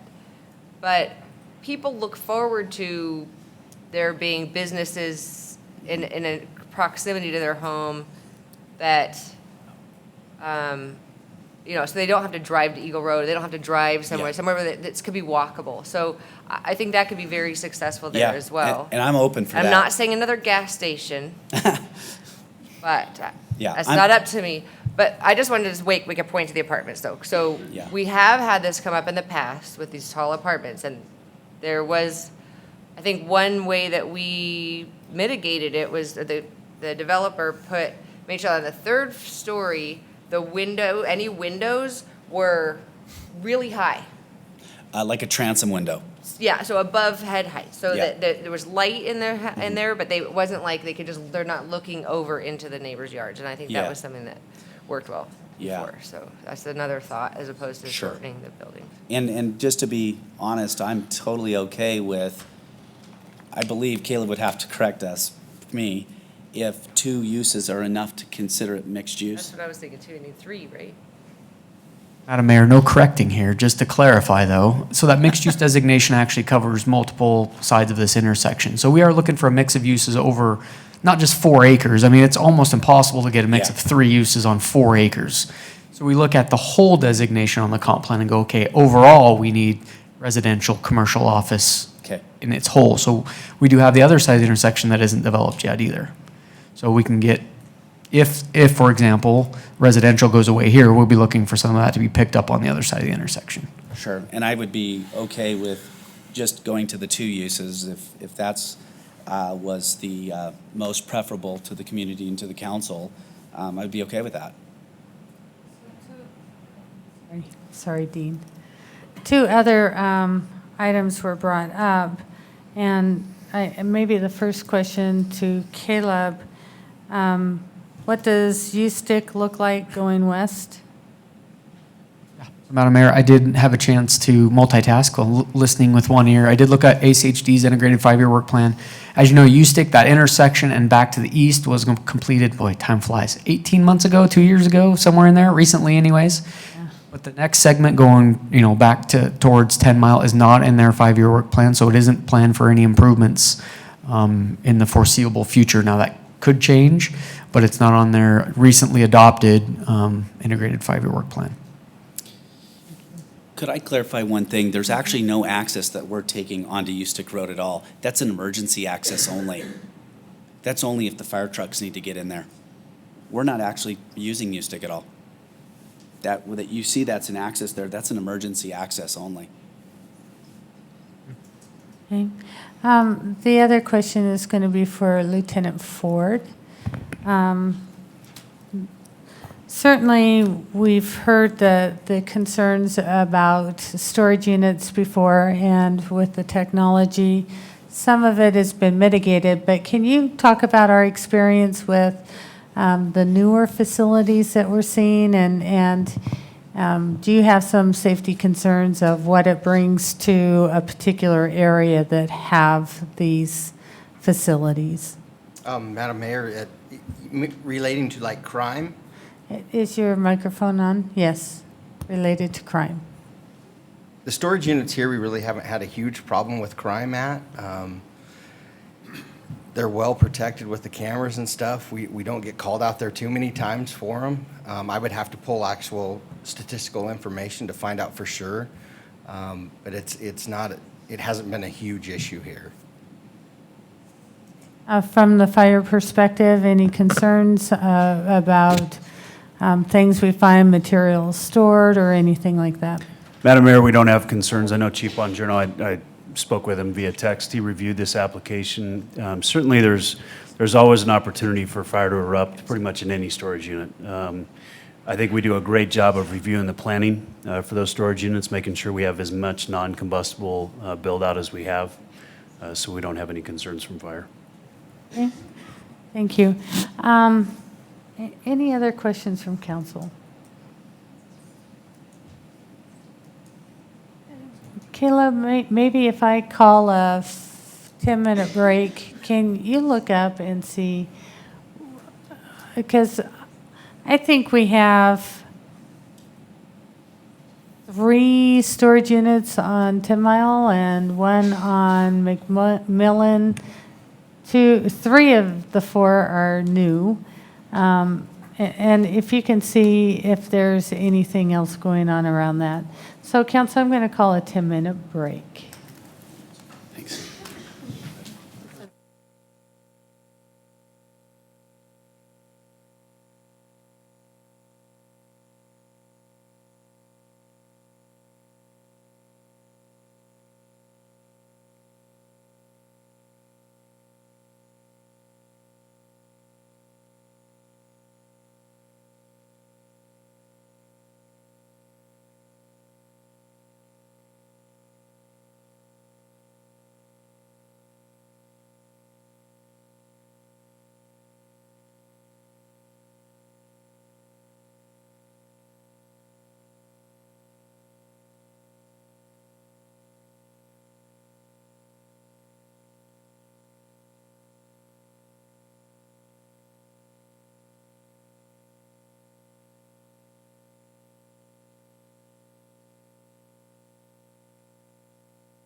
Okay, I'll go ahead and see if we can pull this back to order.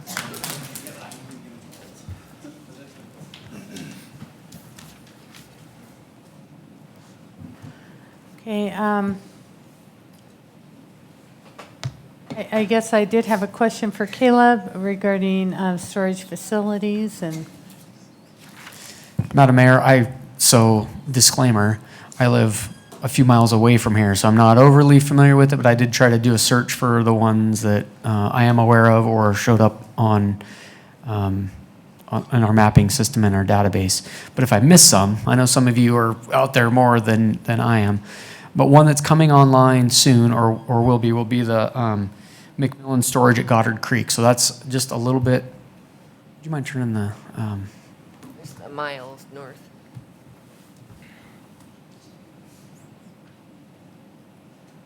Across the street from Hunter Elementary. correct, yeah, so you can even, it's not the one that's actually highlighted on the screen now on where the M in McMillan is, it's right next to that. There's another project that's coming in where it's highlighted M, but, and I didn't have enough time to actually get all the specs on that. I don't remember how many units were there.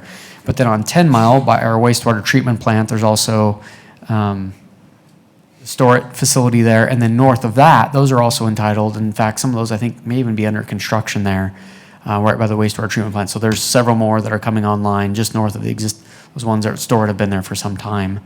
You mentioned a couple of others. I didn't, that 10 minutes went fast. So I didn't have a chance to really identify any more, basically within a mile of this site. So there probably are some, but that's as far as I got. Again, I don't have any specs on any of those. I don't know how many actually units are there, but there are a few facilities anyways. Thank you, I appreciate that. And I guess just the final question I have for you would be, when this came through with the apartments and I guess townhouses, I think that were being proposed across the street on the other corner, council at the time, and I think it also came up at planning and zoning, was more a mixed use, and the idea behind the comprehensive plan was for services that the neighbors would use, whether it's, and you could argue that they would use storage units, but looking for places to eat and services and those kind of things. And that was what the vision was for the comprehensive plan. Am I remembering that, or I'm trying not to make up anything in my own head? So, Madam Mayor, I think that's a pretty fair summary of a year ago. Some of the things that were I don't know if there was an expectation, but there certainly was a hope from a lot of people that testified on the previous application that, like you said, some more services like restaurants would be available. Like you said, they may very well use storage units too, but that's kind of what they were hoping for, or some of those more neighborhood serving uses that they could frequent more often that really are kind of lacking in this area today. There's nowhere really to shop or go out for dinner. And so that was a general kind of comment that came out roughly a year ago, that there was some hope for some of that. I do want to clarify a little bit. I mean, this, again, is consistent with the comprehensive plan too, though.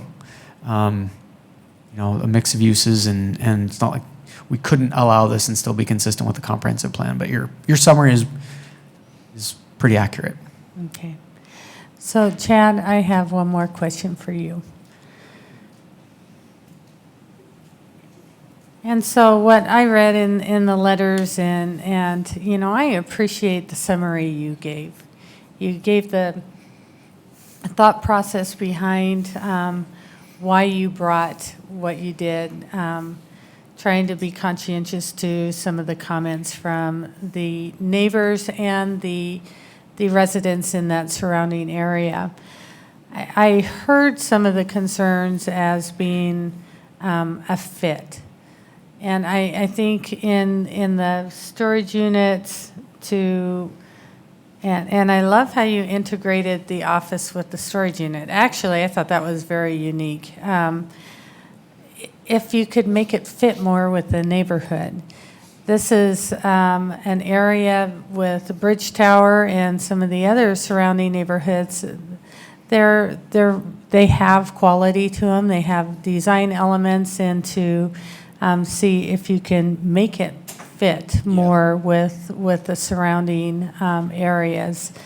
And then look at, rather than just say storage units and offices, and maybe you do look at the retail component and trying to bring the services, not necessarily the pawn shop or the Liquor store. I'm sorry, I know I can't say that, Mr. Neri, but fire me. So, but you know, it's just what you can, how you can help the neighbors get excited about the development instead of concerned and fearful for what it might bring to the area. Does that make sense? Yeah. Yeah, totally. The Bridge Tower project's a little more Tuscany look, and so been building for 25 years, and so I understand the Tuscan look. And the idea is that we incorporate, we don't want it to all look the same. We want it to look like storefronts. And so variety is good. That's what I'll say. I'll say variety is good. Council, any other questions for the applicant at this time? Okay. Thanks. Thank you.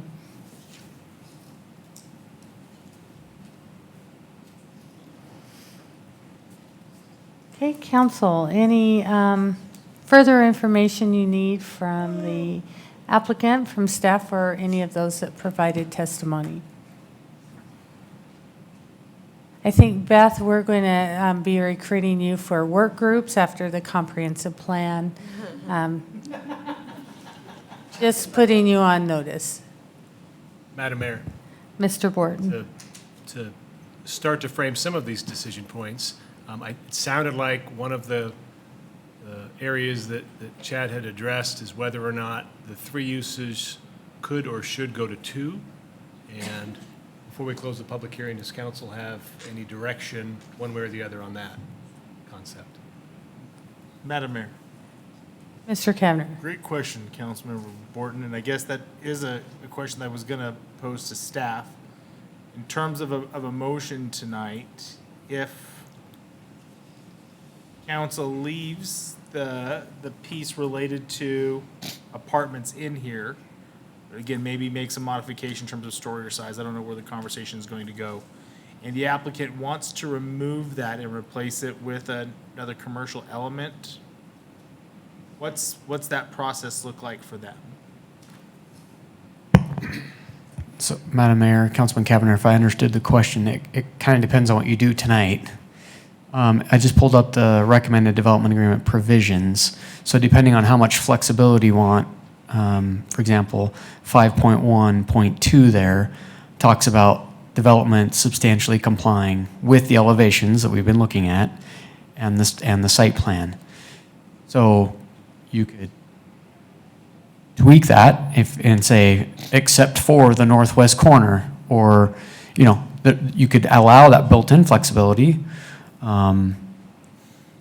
Or, you know, I'm not quite sure where you're all going from 3 to 2.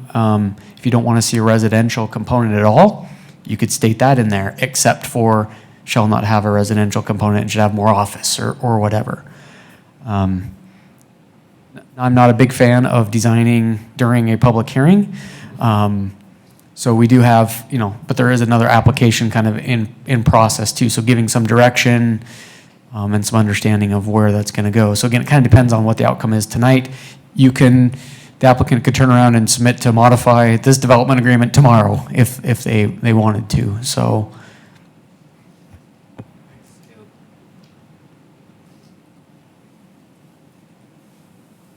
Madam Mayor. Mr. Kavner. I don't want to belabor the conversation if council wants to move forward tonight. I didn't hear from the applicant about anything pressing that seeking our approval tonight. Perhaps it might make sense to continue this out, couple of weeks. Allow the applicant to kind of decide. Again, I heard that apartments aren't make or break. I think that if I'm supportive of the apartments, it's capping either the story or the height. I think I'm probably more in favor of capping the story. But if the applicant would want to do some other commercial use, I'm supportive of that. I guess would prefer to give them flexibility to do that and then to have it come back maybe after the CUP process is played out at P&Z. Madam Mayor. Ms. Mylum. Thank you, Luke. And I have to leave, so I apologize, but before I do, I was thinking along the same lines, mainly as far as the CUP hearing. I think that if we were to approve this tonight,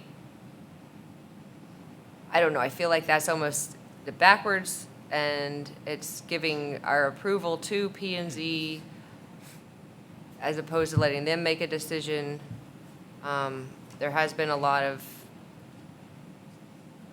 kickback and dislike in this product and this project.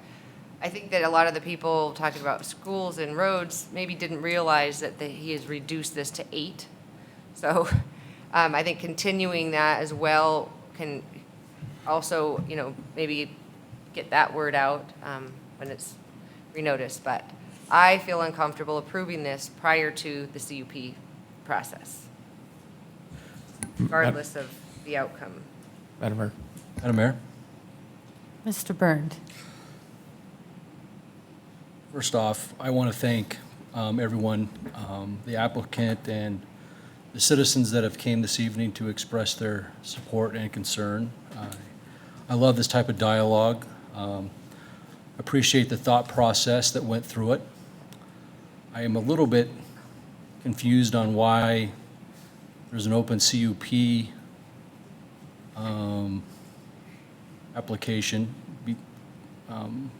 after this public hearing this evening. I'm somewhat agree with what Councilwoman Mylum stated. With that said, I'm not a developer. I'm certainly not a planner. I've never dabbled in architecture. But I do know one thing, that there are a lot of apartments in that area, and there are a lot of storage units in that area. And that's what I do know, and that's just a fact. There's no debating it. And so I struggle with approving this revised development agreement because of that. Nothing, you're doing a great, I'm not gonna say that what you're proposing is terrible. It's just that right now in this certain square mile-ish, there are a lot of apartments and there are a lot of storage units. It seems like we need more commercial. That's my opinion. Madam Mayor. Madam Mayor. Mr. Neri. Madam Mayor, members of the council, I can answer at least the CUP question. The CUP can't go forward until they have authority to even put this product there. What they currently are allowed to do doesn't include storage. So therefore, until they're allowed to do storage, they can't hear the CUP. Okay. So you can't continue this to wait for that. They will have to continue the CUP because right now they're not allowed to do it. Oh, good. So the other thing I would caution is our code doesn't speak of stories. We took that out a long time ago. Everything in our code is related to height. So height limitations on the buildings is what our code speaks to. We don't have stories because of bonus rooms and other types of spaces people have built into their houses that were only built as a one-story house. So we took that out. So it's really a height limitation that you're talking about for living spaces. So those are the two things, and hopefully that answers the question on the CU. Oh. Again, if you want more time on the product, that's certainly within your prerogative. Right. So Thank you for that clarification. We haven't closed the public hearing, so I would be curious just to hear the applicant's thoughts on if he would like to have a couple weeks to kind of firm up some of the decisions maybe that have been talked about in the mix of uses and how much time you would want.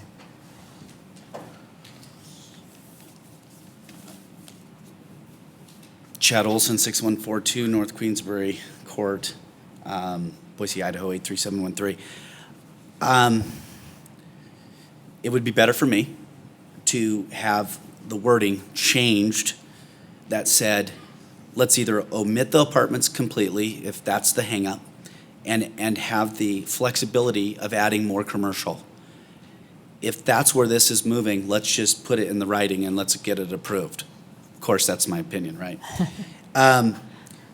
We have a conditional use that the apartments have their own conditional use. They're not part of the conditional use on the 24th. The only thing that's on the conditional use is, in fact, the storage unit itself. But if the council decided that said, well, we will allow him to add a flexibility of, and if you say, we don't want to even approve the apartments, then I'm okay with that, and just agreeing at this moment that it can be the two uses, commercial and storage. And we can put a nice building back in there that would have some services. Because I get it, no one wants to go on Eagle Road, right? But that's where Chick-fil-A is, so you got to take it. Right? So people don't come out to these regional areas. What this will end up being is like a dentist's office, but there would be services. And I get it, I drive Eagle Road all the time. And it's easier for me to go right close to my home than it is anywhere else. So I feel a lot more comfortable approving this as a commercial only and storage unit, if that's in your purview, to do so, and proceed. But the CUP on the 24th has nothing to do with the commercial piece, because that's already permitted there. It only has to do with the 8 units that have to do with the apartment process. And so it's just the storage unit only for the CUP. In fact, we were asked to actually ghost out, or not even ghost out, to omit those parts on that CUP so that it didn't even look like council had given us approval on it. So we were asked to, you can ghost it and you can kind of see, but it kind of looks like, well, maybe they've been given, tacit approval for that. We were asked to actually take it completely out of the application, and we did. So it was just the conditional use for the storage unit. Okay. Any further clarification, council? Okay, thank you. I'm gonna sit right here. Madam Mayor? Mr. Quick Borden. question for Caleb. Caleb, can you remind us what, if anything, is approved across the street directly to the east? Mixed-use community general, is it not annexed yet? Madam Mayor, Councilman Borton, I could check zoning. If you recall, the property owner to the north that had, between the middle school and the subject property, they came in, my memory is actually failing if anything actually got entitled there, but I believe they withdrew and didn't actually move forward, or was denied. I cannot remember. I'll double check that, but I'm almost certain they were collaborating together.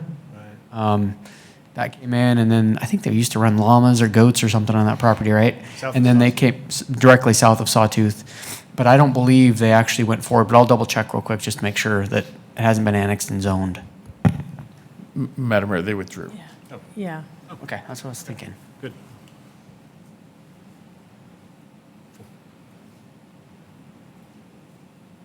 Madam Mayor, Mr. Borden. I'm comfortable proceeding today. If the majority of council needs time, by all means. You want to pull your mic closer? Sorry. Yeah, if there's time needed to do something. The reason I asked that last question is in balancing all of these considerations with regards to traffic, what could or couldn't be there already entitled, and what opportunity we have with this application to impact the intensity of use. In that spectrum of intensity, this is one of the least intense uses for traffic, least intense uses for challenges we have with our schools. So there are a lot of positives that I think, when you weigh those considerations, support this type of application. For me, I'm supportive of the 2 uses. I just think I think the 8 apartments creates more challenge here than is necessary. And Chad, if you think there's a better way or an opportunity to have 2 uses, amend condition 5.1 to adjust it to reflect that. If the larger region, the mixed-use community area still has opportunity for, whether it's residential, public, quasi-public, the mixed-use community designation has some other types of uses it wants to capture, there's still opportunity for that area to provide that combination of uses. So all of that makes me supportive of this application. I think the storage units are attractive, but I defer to planning and zoning in that conditional use permit. They understand the aesthetic design of that is critically important, and it sounds like Chad's already well aware of that. So if there was any direction to provide, I would certainly hope that they run you through the ringer is probably a little rough, but really to capture an opportunity to incorporate this very busy corner to make it attractive, the landscaping and the design and the scale and articulation and color, and that's really important. We don't get to see that, so whether or not you're there yet with what's been provided, might not be. There might be more that planning and zoning can assist with to make it successful. So I'm supportive of the application with those amendments now in light of that balance of considerations. I think it makes sense to go forward. Madam Mayor? Ms. Lowe Roberts. Madam Mayor, I concur with Councilman Borton.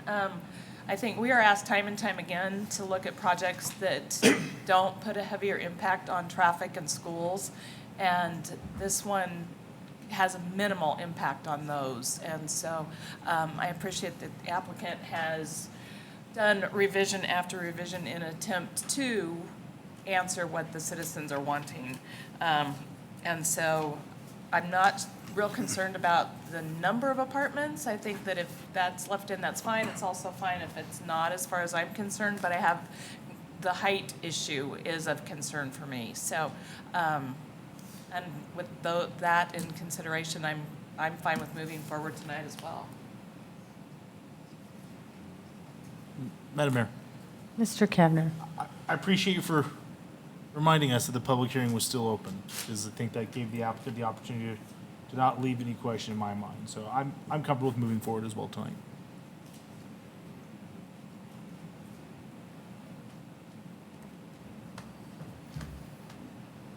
So if there's no further information or questions for our staff or the applicant or those that provided testimony, and you feel comfortable with the information you have, I would entertain a motion to close the public hearing or would entertain a motion to continue, whatever the direction of council is. Madam Mayor, Ms. Lowe Roberts. I move that we close the public hearing. Second? I have a motion and a second to close the public hearing. All those in favor say aye. Aye. All ayes.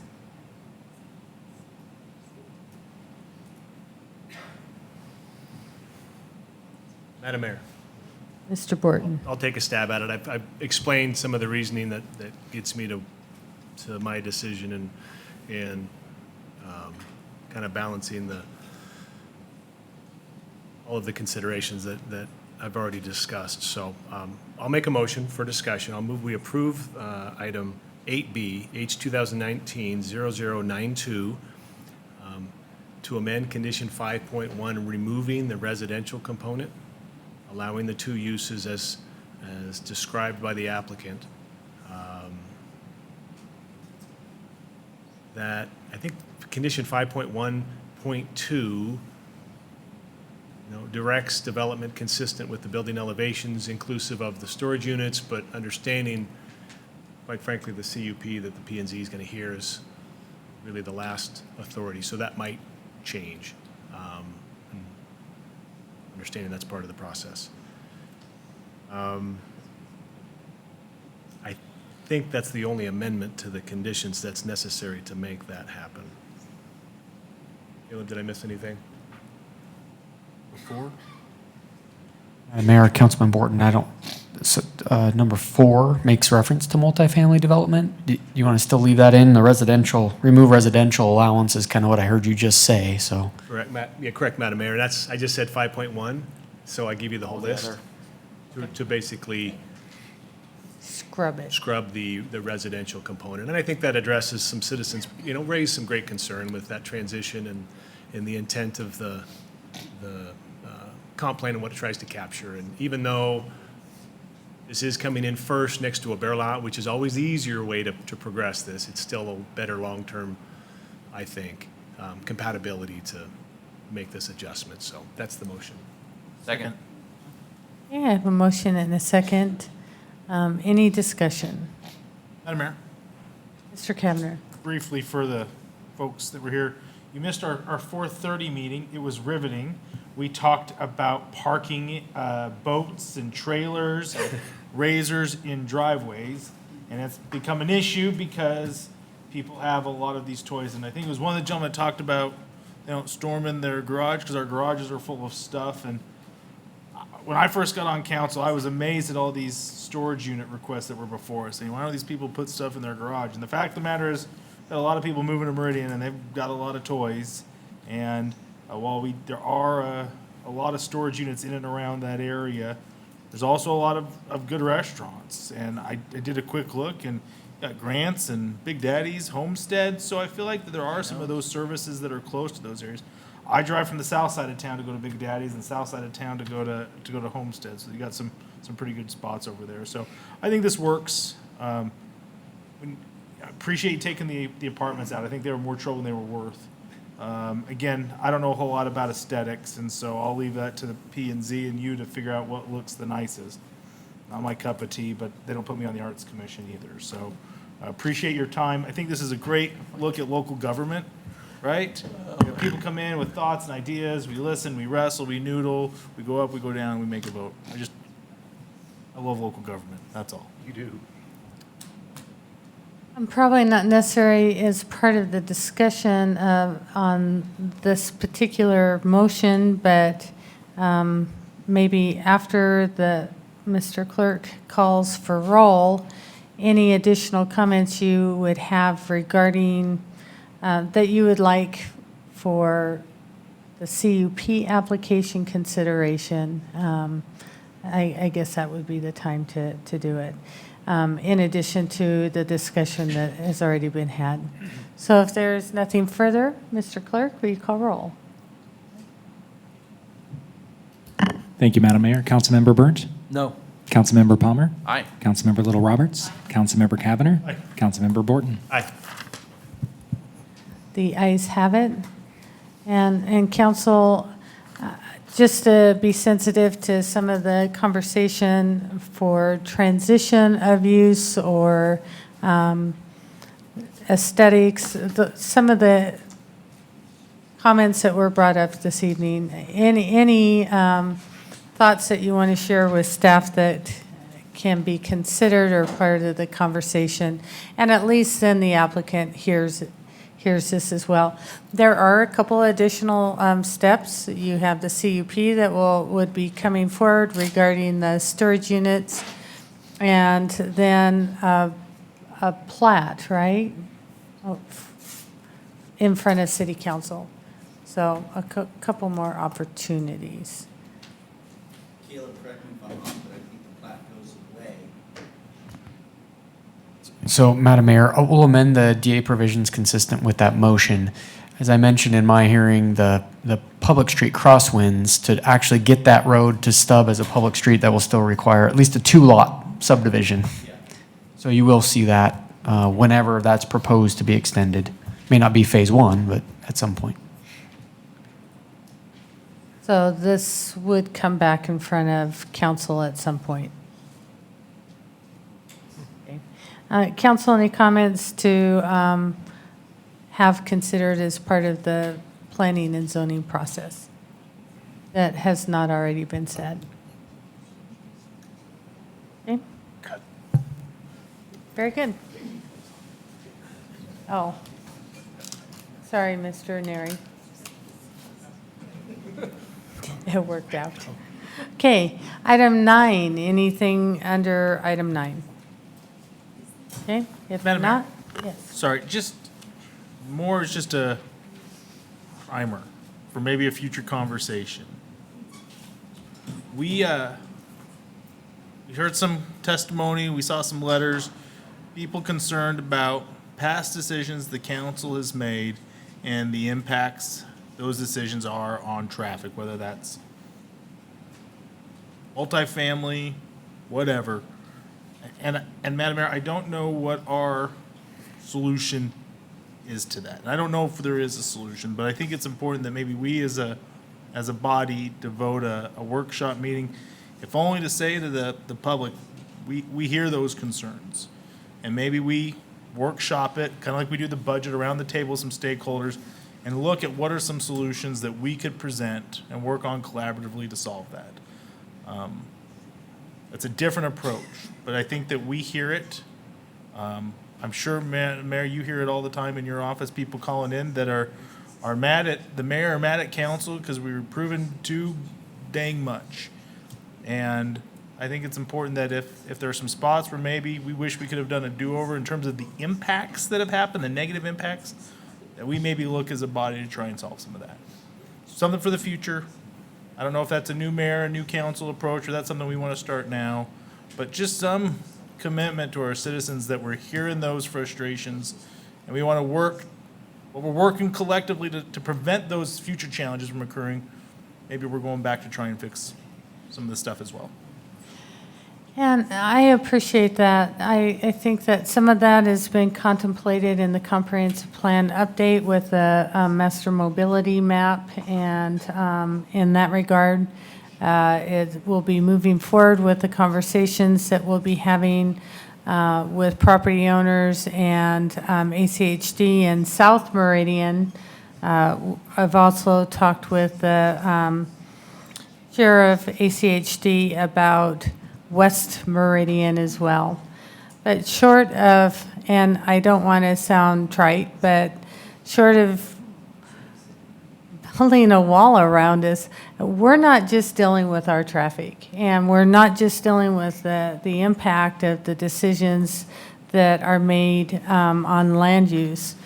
We're dealing with the growth of the entire valley and all the cars that drive through it. So we are blessed and cursed with our center of the valley location, but it is hard to plan for cars and growth that we have nothing to do with that drive through our community, because our strategy in the comprehensive plan is to collect that traffic, give them a to destination, and start that net job growth that we reported on last week that starts to capture those as well.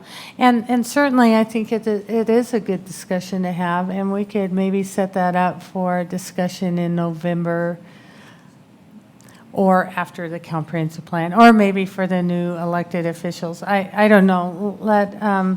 I'll talk with Councilman Borton about that and where that makes sense. Great. It is an important conversation because it is high on everyone's mind. Great. Thanks, Madam Mayor. And I have proposed a wall, but no one will fund it.